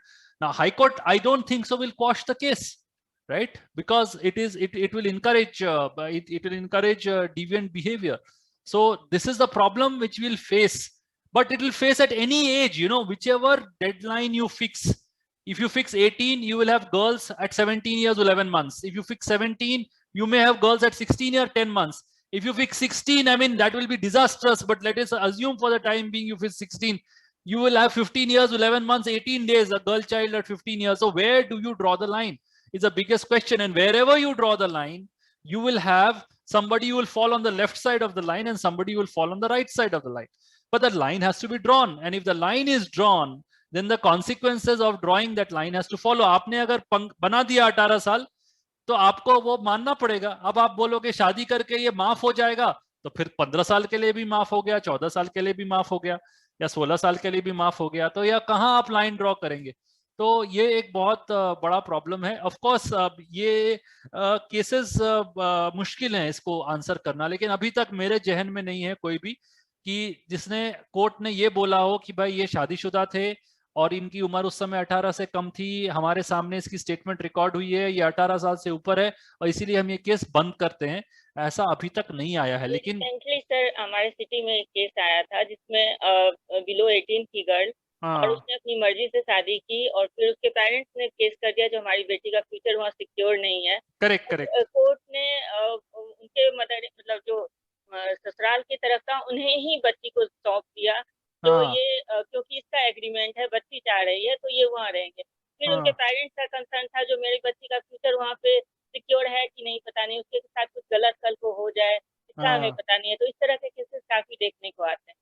आप सही बोल रही हैं और इसमें कोई भी formula नहीं अडॉप्ट कर सकते हम, ठीक है ना। अभी आपने नारी निकेतन में भेज दिया क्योंकि लड़की अपने माँ बाप के साथ जाने को तैयार नहीं है, लेकिन लड़की माँ बाप के साथ जाने को तैयार है तो आप उनके पास भेजेंगे उसको, राइट। अब वो लड़की 18 साल से ऊपर होके बोलती है अब तो मैं मेजर हो गई हूं, अब तो मुझे डिसाइड करने का हक है, तो मैं बोल रही हूं कि जो मैंने किया सही किया, आप मेरे हस्बैंड के खिलाफ ये केस क्यों चला रहे हैं। और ये कोई छोटा मोटा ऑफेंस नहीं है, it's a very serious offence under law, you know, it is एक एनसीपीसीआर अभी इसमें गाइडलाइंस देती है जो इसको हम चाइल्ड ट्रैफिकिंग में मानते हैं, तो फिर हम कहाँ से इसको, अगर वो बिलो 80 है और अगर वो उसकी मर्जी से भी उसे ले गया और शादी कर लिया तो इसको हम चाइल्ड ट्रैफिकिंग में मानते हैं। तो फिर कहीं भी लॉ का मतलब हम कंसिस्ट ही नहीं कर पाते हैं जिसमें हम लॉ क्या है। नहीं, you are absolutely right and I am not able to answer that question because it's easy to say कि 18 साल से कम जो भी शादी हुई गलत हुई, हस्बैंड को सजा होनी चाहिए वगैरह वगैरह, but it's a practical problem. I mean the girl can be 17 years 11 months 20 days, आप क्या करेंगे 10 दिन के चलते, but this is the law in the country. So if you don't follow the point is this that the law is to be followed. अगर हम कानून का उल्लंघन करेंगे तो हम कहीं नहीं जा पाएंगे। तो आपको कहीं ना कहीं उसको मान के चलना पड़ेगा कि 18 साल से नीचे का लॉ है, चाहे वो मर्जी, उसकी मर्जी कोई वैल्यू ही नहीं रखती है क्योंकि वो मर्जी या कंसेंट देने के लिए लीगली इंटाइटल्ड ही नहीं है। It's like a 17-year-old person entering into a contract, ठीक है ना। आप मान लीजिए इंडियन कॉन्ट्रैक्ट एक्ट है, कानून है जिसके अंडर हम और आप एक कॉन्ट्रैक्ट कर सकते हैं। सुधा जी और हमारा एक कॉन्ट्रैक्ट हुआ, लेकिन अगर मैं 18 साल से कम हूं तो मेरे सिग्नेचर का कोई औचित्य ही नहीं है क्योंकि मैं साइन कर ही नहीं सकता हूं। आप कोर्ट जाके बोलेंगे कि नहीं इसका कॉन्ट्रैक्ट हुआ, गौरव अग्रवाल ने 100 करोड़ रुपए दे लिए मुझसे, राइट, आप इस कॉन्ट्रैक्ट को इन्फोर्स करिए, तो कोर्ट बोलेगी सॉरी वो माइनर था, आपको देखना चाहिए था कि वो माइनर है कि मेजर है। अगर वो माइनर है तो मैं कॉन्ट्रैक्ट इन्फोर्स नहीं करूंगा because this is not valid in the eyes of law. So these are recent developments in this age. This age enhancement has taken place in 2014. POXO has come in 2012. These are initial things which we must implement harshly, I believe, if we have to protect the rights of women. Because see, we can't relax here, right? We can't say एक दिन कम है, 10 दिन कम है, 15 दिन कम है, कानून कानून है, बस उसका हम कुछ नहीं कर सकते। क्या कर सकते हैं? ठीक है, any next question? Okay, thank you. Thank you. Yeah. Anybody else? So just one more point. Yeah. The way you have just explained it, then it appears that, of course, your point is well taken, that it is a very serious matter. Even if it's 10 days below 18, Yeah. a case has to be taken up. But are there no procedures, late procedures as to what happens in such a situation when the time that the case was filed, it was below 18 and with time and with the case not being resolved, both parties turn out to cross the age of 18. What happens in such a situation? Nothing's laid down. Very difficult to answer that. Very difficult to answer that because it's not a compoundable offense. Apart from it being not a compoundable offense, there's a minimum sentence also to attach to it. So the court can't say, okay, this was an offense, 10 years was a sentence. But see, I'll give you an example. IPC is a very weird law. Okay. IPC is a weird law because even for offense of theft, there is no minimum sentence, right? You will say a sentence going up to 10 years, right? You can give 1 day, you can give 5 years, you can give 10 years, right? So this minimum mandatory sentences, जिसको हम कहते हैं, you have to give that sentence. There are no exceptions. This is one of those offenses. So if the person has committed an offense, he has to be granted that sentence. Now, the only way to get over it is by a constitutional court, that is High Court or the Supreme Court, quashing the proceedings. Now, you have no judicially manageable standards to do it, right? I don't think so the court should intervene, but if they intervene, then must be on some basic or sound principles, which we still have to see. Because these are new things which have come up, right? Which are now, see, a large number of people actually don't go and end up in court. I mean, a large number of people don't get registered offenses, but this is a problem which will come, which is bound to come. Now, I'll tell you what may happen. In case of a consent, the girl will turn hostile in trial. Okay, in which case she will not support the prosecution version. Nobody will, right? So you will have a case where after 5-7 years of repeated summons, the girl will say, I don't know anything about the matter, right?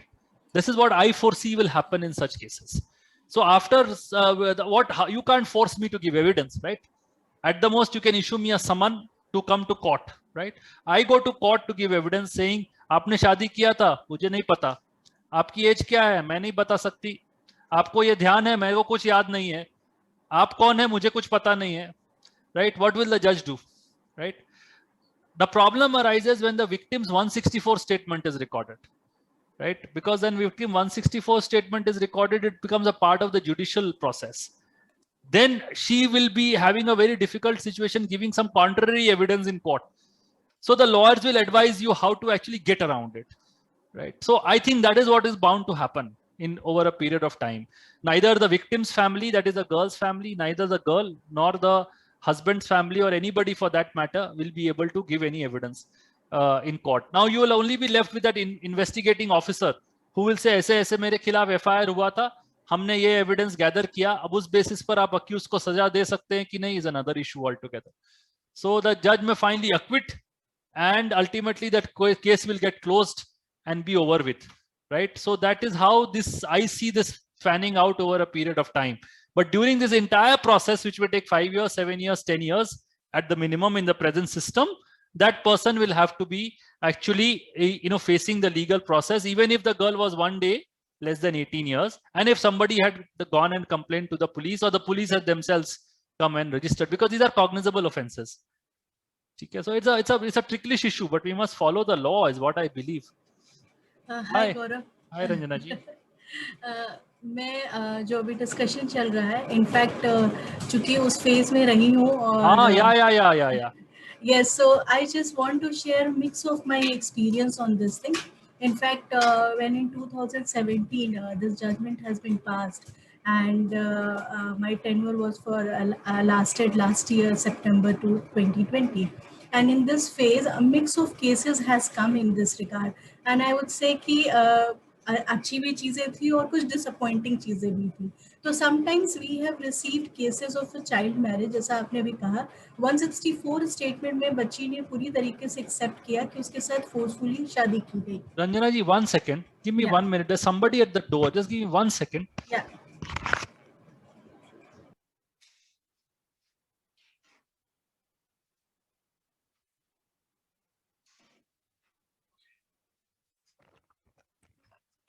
Sorry. Please proceed. Yeah, so what I was saying कि the girl has given the statement, and that happened, and there we have moved the issue, and हमने वहाँ पे कहीं पे ये भी लगा कि वो बच्ची आफ्टर स्टेटमेंट के लगा कि इट्स नॉट सेफ कि बच्ची अपने पेरेंट्स के साथ जाएगी. Though parents wanted to take her. हमने उसे CCI में रखा, एंड उसमें हमने उस मैटर को आगे मूव करने की भी कोशिश की. एंड इनफैक्ट हमने फर्दर उसमें सेक्शंस के लिए ये भी कहा कि whatever it's applicable as per the law, it should be applied there. And we also tried through the IO concern that the matter should go to CMPO.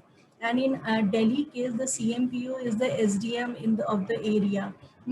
But I think हमारे जो regulars उसमें orders जाते रहे और चीज़ें जाती रहीं, उसके बाद में उसमें एक्शन नहीं लिया गया. And IO concern was like coming to us कि यस SDM को हमने दे दिया है और उन्होंने अभी तक हमें रिप्लाई नहीं किया है. We are waiting for his reply. Once the action will be given from their side, then we will follow the thing. बच्ची थोड़े दिन तक CCI में रहने के बाद और इंटरेक्शन विद द पेरेंट्स, हमारे पास उसकी काउंसलिंग की जो रिपोर्ट आती रही वो बार बार चेंज होती रही.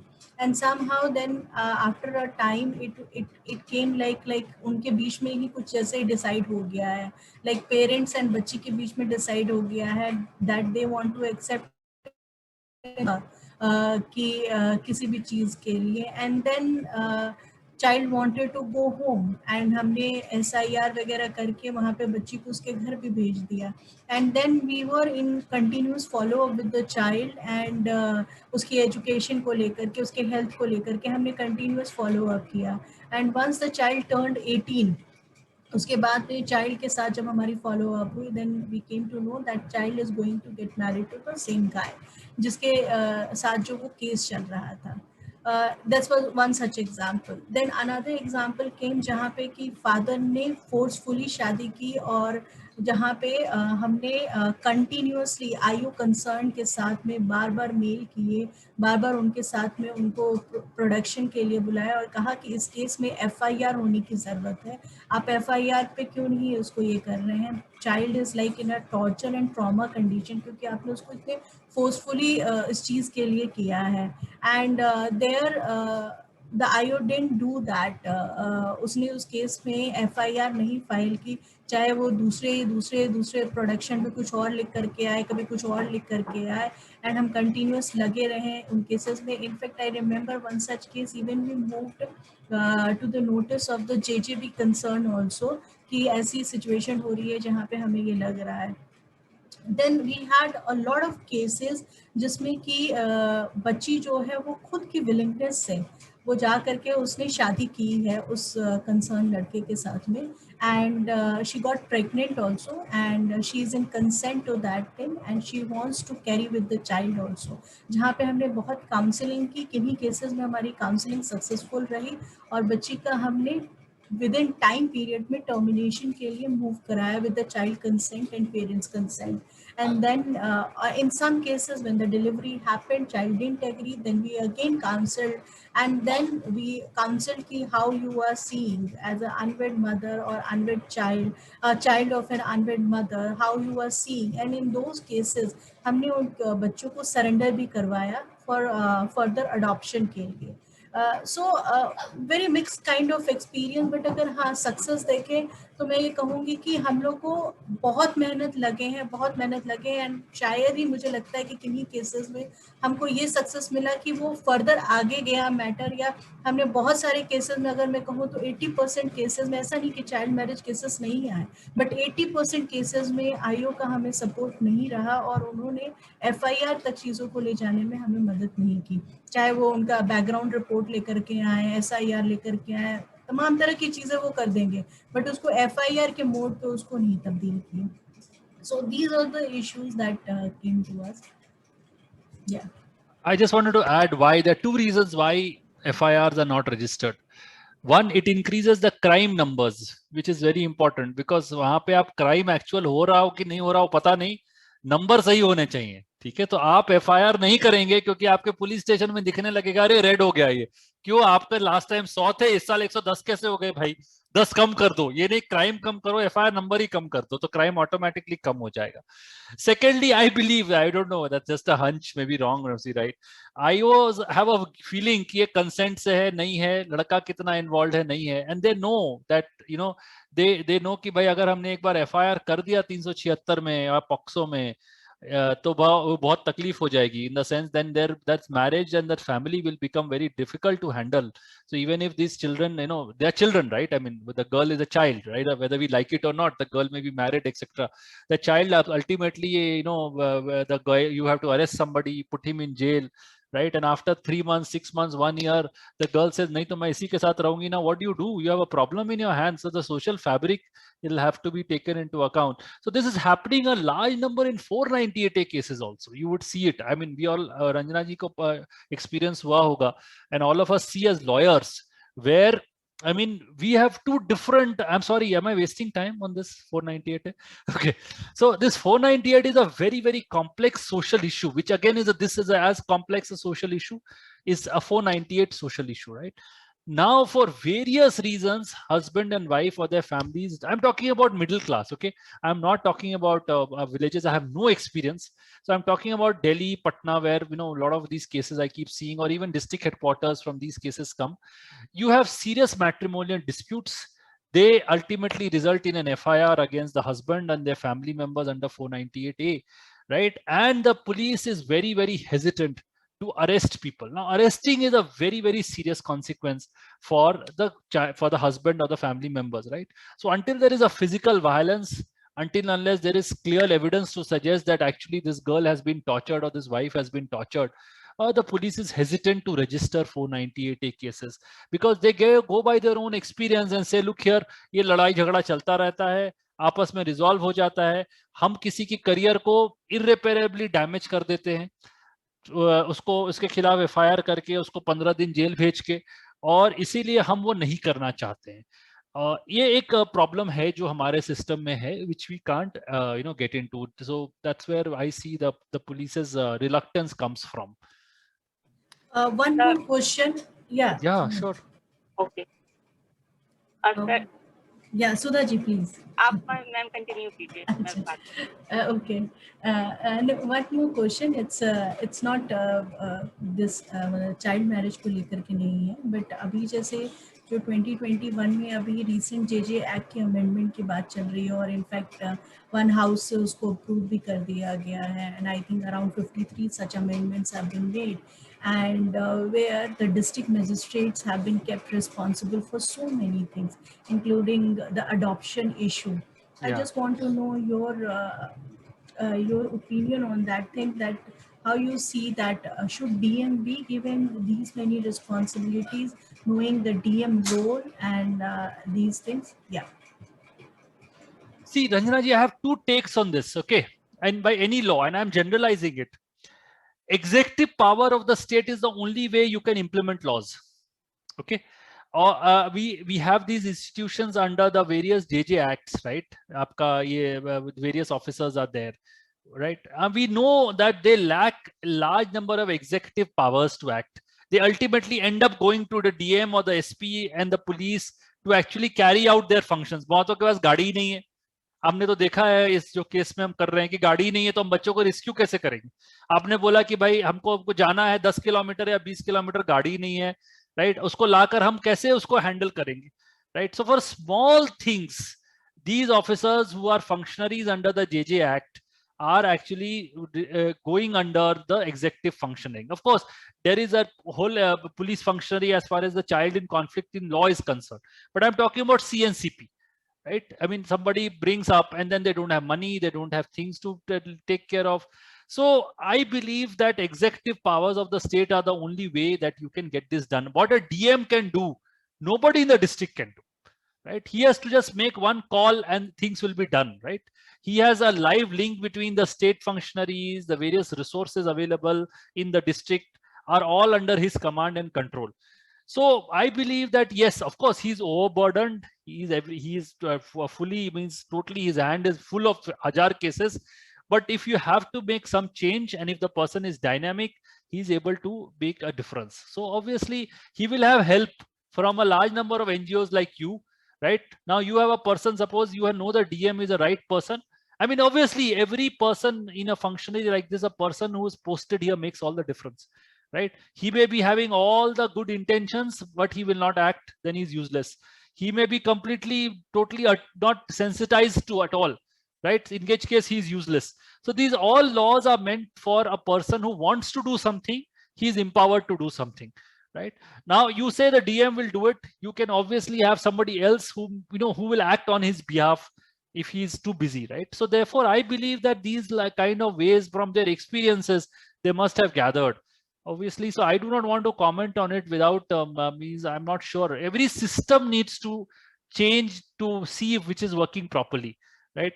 I have seen so many changes in Supreme Court. Again, I'm wasting your time. I go back to Supreme Court because I believe that academically speaking is very different from what's happening in courts, right? Everybody says Supreme Court ने ये किया, वो किया, ये किया, कैसे किया, क्या प्रोसीजर से किया, किस कंस्ट्रेंट्स में किया, क्यों किया, ये जानना बहुत जरूरी है. बट क्यों, किन हालातों में किया, ये आपको अच्छा क्यों नहीं लग रहा है, ये बुरा क्यों है, ये जानना जरूरी है. कि सुप्रीम कोर्ट का जज जो वहां बैठा है वो केवल एक लॉ रिसर्चर और एक पियोन और एक क्लर्क के साथ बैठ के फैसला कर रहा है, right? He has no other inputs apart from lawyers, some of them who are like me, some are much senior to me, helping him out with legal issues. So I mean, it's very relevant that people see every judgment of the Supreme Court in the context, in the circumstances in which courts are, right? Courts were not meant for PILs, court were not meant for social action litigation at all. Court was meant for a purpose where I have a dispute with, say, Ranjana ji over a landlord-tenant relationship. I go to court or you go to court and we sort out our differences. If we have a property dispute amongst us as brothers and sisters, we have, for some reason, you say I have owned 100%, I own 100%. We go to court, the court sorts it out. You have a problem with a will, you have a problem with your wife, for example, you go to court and sort it out. The Supreme Court or High Courts are completely not meant for social action litigation or intervention, but this is primarily what they are doing today. as a result, you have large number of cases which are just held up in the docket, which we see on a daily basis. So obviously, it all depends on the particular system that we are working out. Sometimes the system works out with A. You want to change A, but you come out with B, which may not solve A, but we create more problems. So all this is a trial and hit and trial method. I think we must get used to it over a period of time. You know, it's very, very difficult to actually figure out what is right or what is wrong in these circumstances, isn't it? Correct. I'll give you a classic example. Again, I'm digressing, but it's something which I guess everybody should know, is a question of reservation. Okay. Now, we all may disagree in the manner in which a reservation should be done or not done, to whom it should be given, when it should be given, etc. But repeatedly, the Supreme Court says 50% से ऊपर reservation नहीं होना चाहिए, right? वो आप हर state जाके बोलती है नहीं 50% क्यों है, 50% से बढ़ना चाहिए वगैरह वगैरह, and large amount of court time is going into it, right? Gone. So nobody, this is the law of 50%, but everybody wants to breach the law and say नहीं 68% होना चाहिए, Maratha reservation होना चाहिए, which is now a very big topic, and the Supreme Court has given a 500-page judgment on why it should not exclude 50%, right? So of course, on every discourse or every branch, be it 375 का exception ले लीजिए, be it Juvenile Justice Act, how it has to be worked, it has gone, Juvenile Justice Act itself has gone into 3 phases, 86 Act, 2000 Act, 2015 Act. Somebody thought 2015 Act was a major change, right? I personally disagree with it, right? But that's my view in the matter, right? But we must follow the law. So of course, it's a trial and error. We can't have solutions which are very easy to come by. Yeah, Sudhaji, you had a question. Yeah. Yes sir. Sir मुझे ये चीज जानना था, जैसे अगर ये question child marriage से अलग है, जैसे अभी राजस्थान वर्सेस स्कूल का एक फी इशू का एक्ट सुप्रीम कोर्ट ने ऑर्डर दिया है जो 15% रिड्यूस करना है, तो इसके भी हाथ में अदर स्टेट में भी क्या इसको बेनिफिट मिल सकता है अगर इसको हम रेफरेंस में यूज करते हैं तो? क्योंकि लास्ट टाइम जब हरियाणा के केस में सुप्रीम कोर्ट ने इशू कर दिया था जो ट्यूशन फीस लिया जा सकता है, तो उसको रेफरेंस देके हरियाणा हाई कोर्ट ने ये ऑर्डर कर दिया, पंजाब हरियाणा हाई कोर्ट ने, जो ट्यूशन फीस लिया जा सकता है, तो अब जब कम करने की बात आई है तो क्या इसको रेफरेंस में लिया जाएगा? No, you are absolutely right. See, these are problems which again to press my point, it defies, you know, this understanding of lawyers, because Supreme Court gives conflicting judgments. Okay. The Supreme Court in some case may say you can take the fee, otherwise how you are going to pay teachers, right? आप teachers की कटौती कर नहीं सकते हैं, आप अपने staff की कटौती कर नहीं सकते हैं, तो आप फी नहीं कलेक्ट करेंगे तो उनको देंगे कैसे? तो उत्तराखंड में ये क्लासिक इशू आया है. उत्तराखंड का अभी I think it's pending in Supreme Court. I am not able to figure out exactly. हाँ, उत्तराखंड में आया था जब I had some people who came. Uttarakhand ने कर दिया था कि आप शायद 50% लेंगे या शायद ऐसा कुछ कर दिया था उन्होंने, या आप नहीं लेंगे फीस या आप इंस्टॉलमेंट्स में लेंगे. तो उत्तराखंड के स्कूलों ने बोला आप हमको दे दीजिए पैसे, अगर स्टूडेंट नहीं दे रहे हैं तो आप दे दीजिए, या आप लिख के दे दीजिए कि हम टीचर को पैसा नहीं देंगे, स्टाफ को पैसा नहीं देंगे, बिजली बिल नहीं देंगे, या हम इंटरनेट कनेक्शन का नहीं देंगे. आप मान लीजिए कि आप 15%, सुप्रीम कोर्ट ने एक एडहॉक माना क्योंकि उन्होंने बोला कि ऐसा है कि आप अगर स्कूल नहीं चला रहे हैं तो आपकी बिजली बिल कम हो जाएगी, आपका वाटर कंजम्पशन कम हो जाएगा, ठीक है ना, आपका जो कंज्यूमेबल्स है वो कम हो जाएगा. For example I take chalk for example, is a consumable item, right? So वो कम हो जाएगा. तो उन्होंने एक रफ एंड रेडी 15% लगा दिया, which takes you to the first question, why 15? Why not 18? Why not 12? Why not 13? I mean, these are no answers.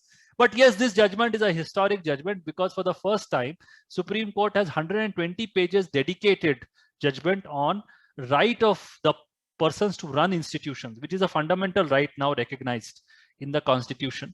Right of the students to receive education, right? Right of the teachers to receive their salary because they're continuing in employment. So I think this is a very important judgment. If it is brought to the notice of the high courts, I'm sure high courts will follow it, because the law of regulation of schools, though, is a state subject. It's different in different countries, like how a school is regulated, states. How a school is regulated in Rajasthan is very different from how a school is regulated in Delhi, right? Therefore, Delhi has this admission problem which you will not find anywhere else, right? So therefore, obviously on fee, I think that high courts will obviously follow up. If the state should themselves follow this judgment, states को ये judgement मान के लिख देना चाहिए कि भाई आप 80% लो या 85% लो, उससे ज्यादा मत लो या उससे कम मत लो, तो ये इशू सॉल्व हो जाएगा स्टेट लेवल तक, कोर्ट जाने की जरूरत ही नहीं पड़ेगी। ओके, हम स्टेट को ये रिक्वेस्ट कर सकते हैं जो Yes, इस तरह yes. का किया जाए। Correct, Okay. correct, absolutely. See, Supreme Court judgments, again I'm going back to Supreme Court. So Supreme Court judgments are decided inter parties in the sense कि हमारी और आपकी लड़ाई हुई सुधा जी, तो सुप्रीम कोर्ट ने फैसला कर दिया कि हमारे बीच का ये जजमेंट है, लेकिन जो उसमें कानून के प्रावधान है वो सब पर एप्लीकेबल होंगे, और वो आप ये नहीं है कि वो आज से एप्लीकेबल होंगे, it will be applicable even to pending cases, right? So suppose it is decided, I've given an example that you as my sister is entitled to 50% of the property, ancestral property. अभी जो supreme court का judgement आया था, I forgot the name, मेरे ख्याल से जुलाई वगैरह में आया था, about एक हिंदू लॉ में अमेंडमेंट हुआ था, right, where daughters became co-partners, right? Earlier पहले जो ancestral property था उसमें लड़कियों को हक नहीं था, राइट, और कानून में परिवर्तन हुआ 2005 में कि भाई अब लड़कियों को हक होगा, राइट? तो कब से हक होगा, ये क्वेश्चन सुप्रीम कोर्ट के सामने आया। कहना तो आसान है लड़कियों को हक होगा, तो बहुत सारे सिनारियो सुप्रीम कोर्ट के साथ आए। 2005 के पहले मेरे मान लीजिए फादर की डेथ हो गई, राइट, तो आपको हक मिलेगा कि नहीं, राइट, क्योंकि वो 2005 में जब डेथ हुई तो वो कानूनी नहीं था। So this was a very important question which came up before the Supreme Court, right? So अब सुप्रीम कोर्ट ने उसको इंटरप्रेट किया कि भाई ये जरूरी नहीं है, अगर पार्टीशन हो चुका है तो हक नहीं मिलेगा, अगर नहीं हुआ है तो लग मिलेगा। It is a judicial innovation by Supreme Court to help the parliamentary intention to get property rights to women, right? In ancestral property, not in self-acquired property. So ये एक judicial innovations चलते रहते हैं। इसमें सुप्रीम कोर्ट क्या state को या high court को अपने तरफ से कोई ऐसा इंस्ट्रक्शन देती है क्या, जो एक ऐसा ऑर्डर एक स्टेट के लिए आया है तो आप भी इस तरह का कुछ सजेशन ला सकते हैं, ऐसा भी होता है? नहीं, ऐसा जनरली इंडिविजुअल केसेस में नहीं होता, पीआईएल्स में हो जाता है सब। पीआईएल्स में क्या होता है, it's a public interest litigation, right? So PIL में मान लीजिए किसी ने पीआईएल डाला कि भाई आप मुझे 50% का अभी दे दीजिए, 50% मैं बाद में दे दूंगा, ऐसे करके कोई PIL, I am just giving an example without any facts, supreme court passes an order, right? So notice has to be given to all states. So normally which happens in PILs, right? PIL में supreme court देखती है, जैसे आपको एक reservation का issue मैं बता रहा था, 50% में सुप्रीम कोर्ट ने बोला I will issue notice to all states, उन्होंने एक वीक का ही नोटिस दिया, उन्होंने बोला हम देखना चाहते हैं कि 50% लगेगा कि नहीं, सब स्टेट गवर्नमेंट्स को नोटिस दिया और अगले हफ्ते केस की सुनवाई शुरू की। सब स्टेट्स ने आके बोला 50% मत लगाओ, हम 50% से ज्यादा रिजर्वेशन देना चाहते हैं, आप हमें मत रोको। लेकिन सुप्रीम कोर्ट ने सब स्टेट्स को सुनकर कहा कि नहीं ये 50% लगेगा।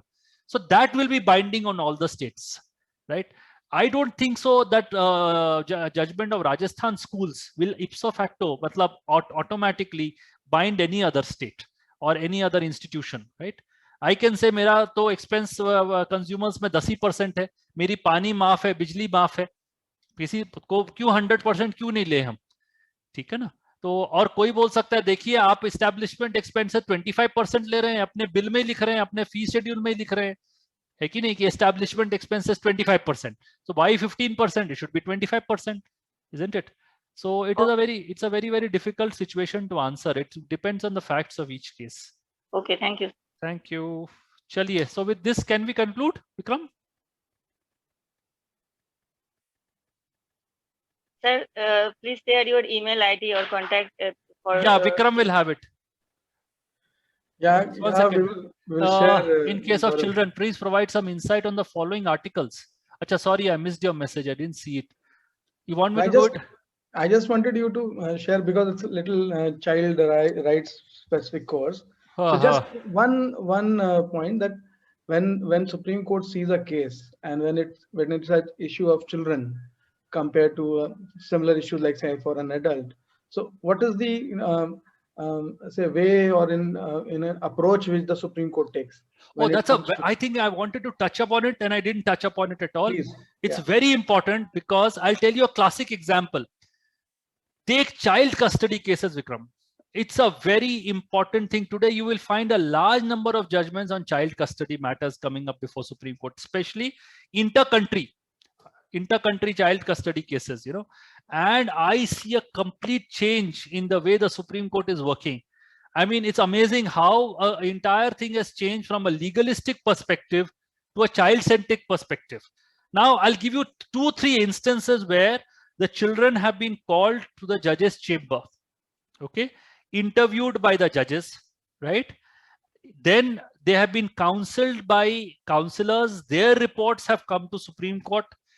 The Supreme Court has then actually taken the best interests of the child, which was otherwise being determined only as a right of a father or right of a mother, in a purely legalistic manner. एक balance sheet बन जाती थी पहले, किसके पास घर है, किसके पास better पैसा है, कौन बच्चे से ज्यादा अट्यून रहेगा, 5 साल से कम है तो स्ट्रीट अवे मदर को दे दो, उससे अगर उसके ऊपर है तो डिसाइड करो गर्ल है बॉय है, कौन ज्यादा बच्चा किसके पास रहा है, नाना नानी कौन है, दादा दादी कौन है, इसके बेसिस पर एक सुप्रीम कोर्ट बैलेंस शीट बटा के गार्जियनशिप और कस्टडी के इश्यूज डिसाइड कर देती थी.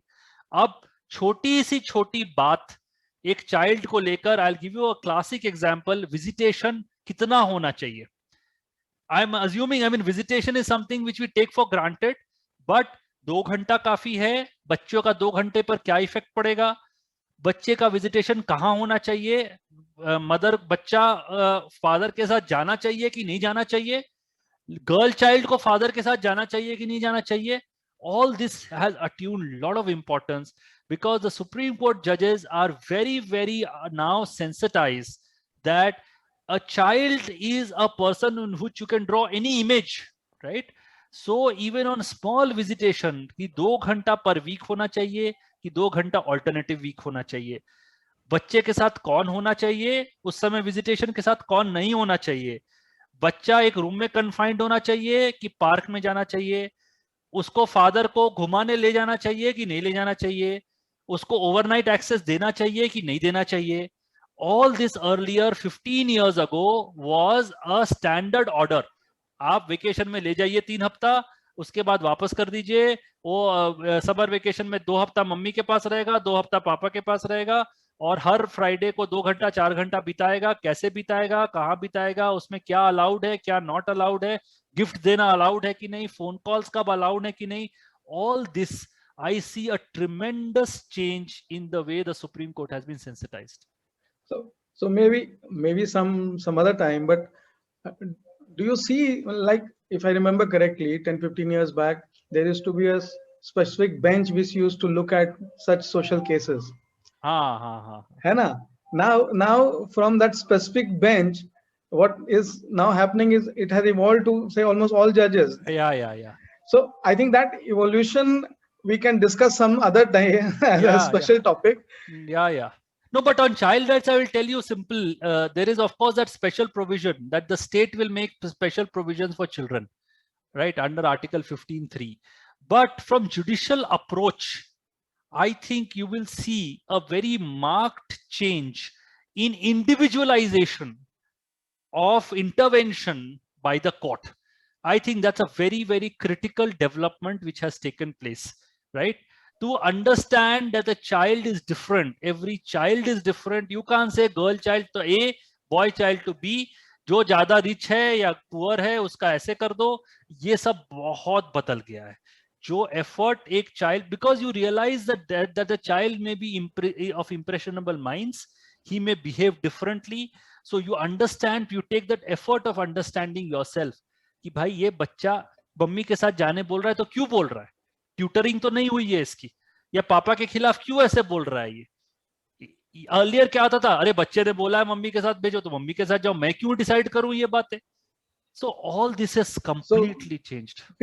From purely child rights perspective, I see this recognition of individual children as more individual human beings, and I think that's the shift which is happening. Absolutely, Vikram. And things which are expected at very lower level of, say, not to demean, but institution like CWCs, in the hierarchy, CWCs and JJBs, yes, is now which we are seeing at the level of the Supreme Court, which is commendable. So there is a remarkable evolution of, even the stature of children in terms of from a purely legal individual perspective. Yeah. So their stature have increased. Absolutely. And See, what is happening also is the cases which are coming to Supreme Court end up being of people, I mean, whether we like it or not, in our country, of economically little, upward mobile or economically higher classes. I mean, if a father and mother are fighting right up to Supreme Court on who should get custody, who should get visitation, you're talking about people in the upper middle class or middle class who are contesting, right? So their children are actually suffering, and the court is then feeling that such highly educated parents have such brilliant or nice children, their future is in our hands. Yeah, literally, you are actually deciding the future of a child. I think that sensitization I have seen with Justice Kurian Joseph. I'm not blaming anybody. Justice Lokur, right? Justice Khanwilkar, as of present, Justice Chandrachud, right? Large number of these judges, Justice Lalit, Justice Nariman, have taken it their burden that no, I don't want to decide these custody, guardianship, maintenance matters. I'll give you a classic example. Yeah, recently, see, I'm sorry, just 3-4 minutes. There was a case where a maintenance was. Continue. There's no time limit. Yeah, no, but others will sleep off. Yeah. So there was a case where, a classic example, I'm just telling you, a maintenance case, divorced husband and wife. Okay, the child has been awarded maintenance. Maintenance will cease at 18, isn't it? We all know that, isn't it? After 18, the child will not get maintenance. It's not a child anymore, right? Justice Chandrachud said, look here, I will ensure that you are able, you pay maintenance. He told my client, you pay maintenance till the child is 23 years. Why 23 years? Because by 23 years, he would have completed at least one graduation degree or professional degree, right? So you pay less amount now if you want to, because the High Court had increased the amount for my client. He said, all right, how much do you want to pay? He said, okay, you pay 10,000 instead of 15,000, but pay it till the child is actually, and increase every year by 10%. Okay. I think that's Chandrasekhar versus Swapnil karke order hai, judgment nahi hai.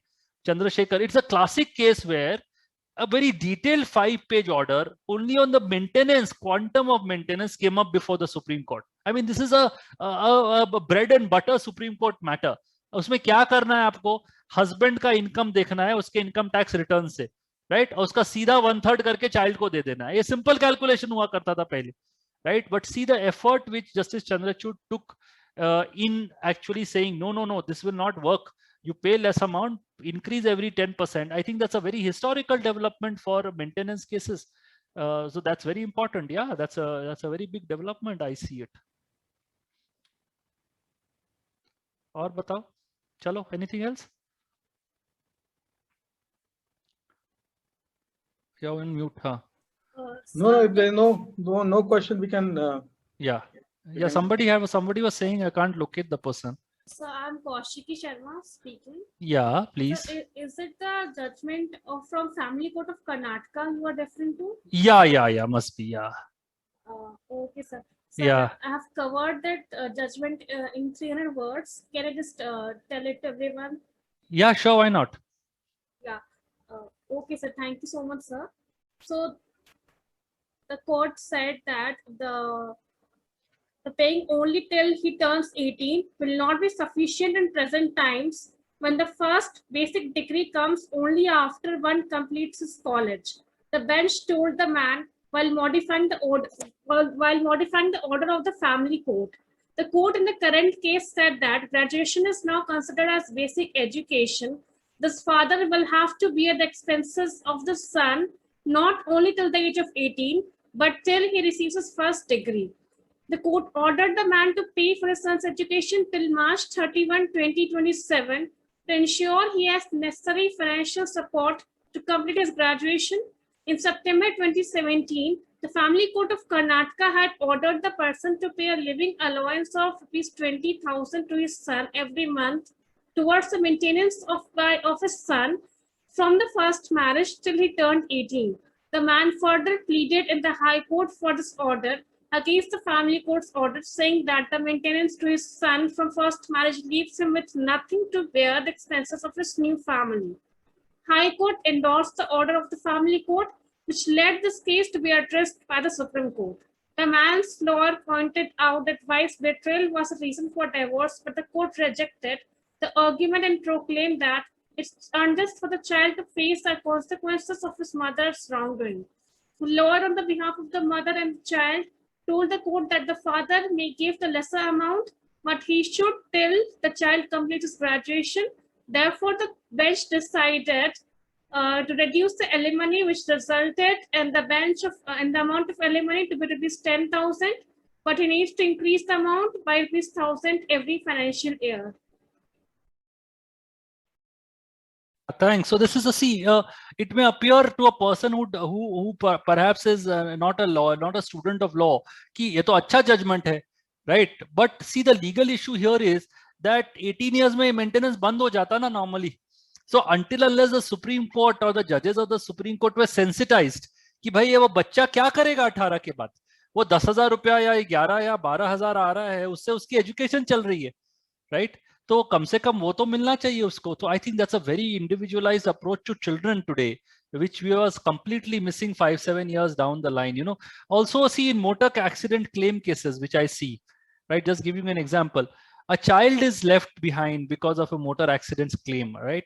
Earlier, what used to happen was the child was completely not taken into account while deciding the dependency, right? So now, of course, the Supreme Court has considered it and said, look here, you must provide for the child, and as a consequence, provide little higher amount, because that will be required for the child to actually complete his basic education. So all these are things which are slowly filtering in, because you're realizing that child is very important. Of course, it may be in other branches, but I'm not immediately able to recollect how this works. Okay, Vikram. Thank you. Thank you, boss. Thank you, everybody, for a lovely session. Bye. Take care. Thank you. Thank you, Gaurav. Bye. Bye. Bye. And we'll connect. Yeah, so, sure. Thank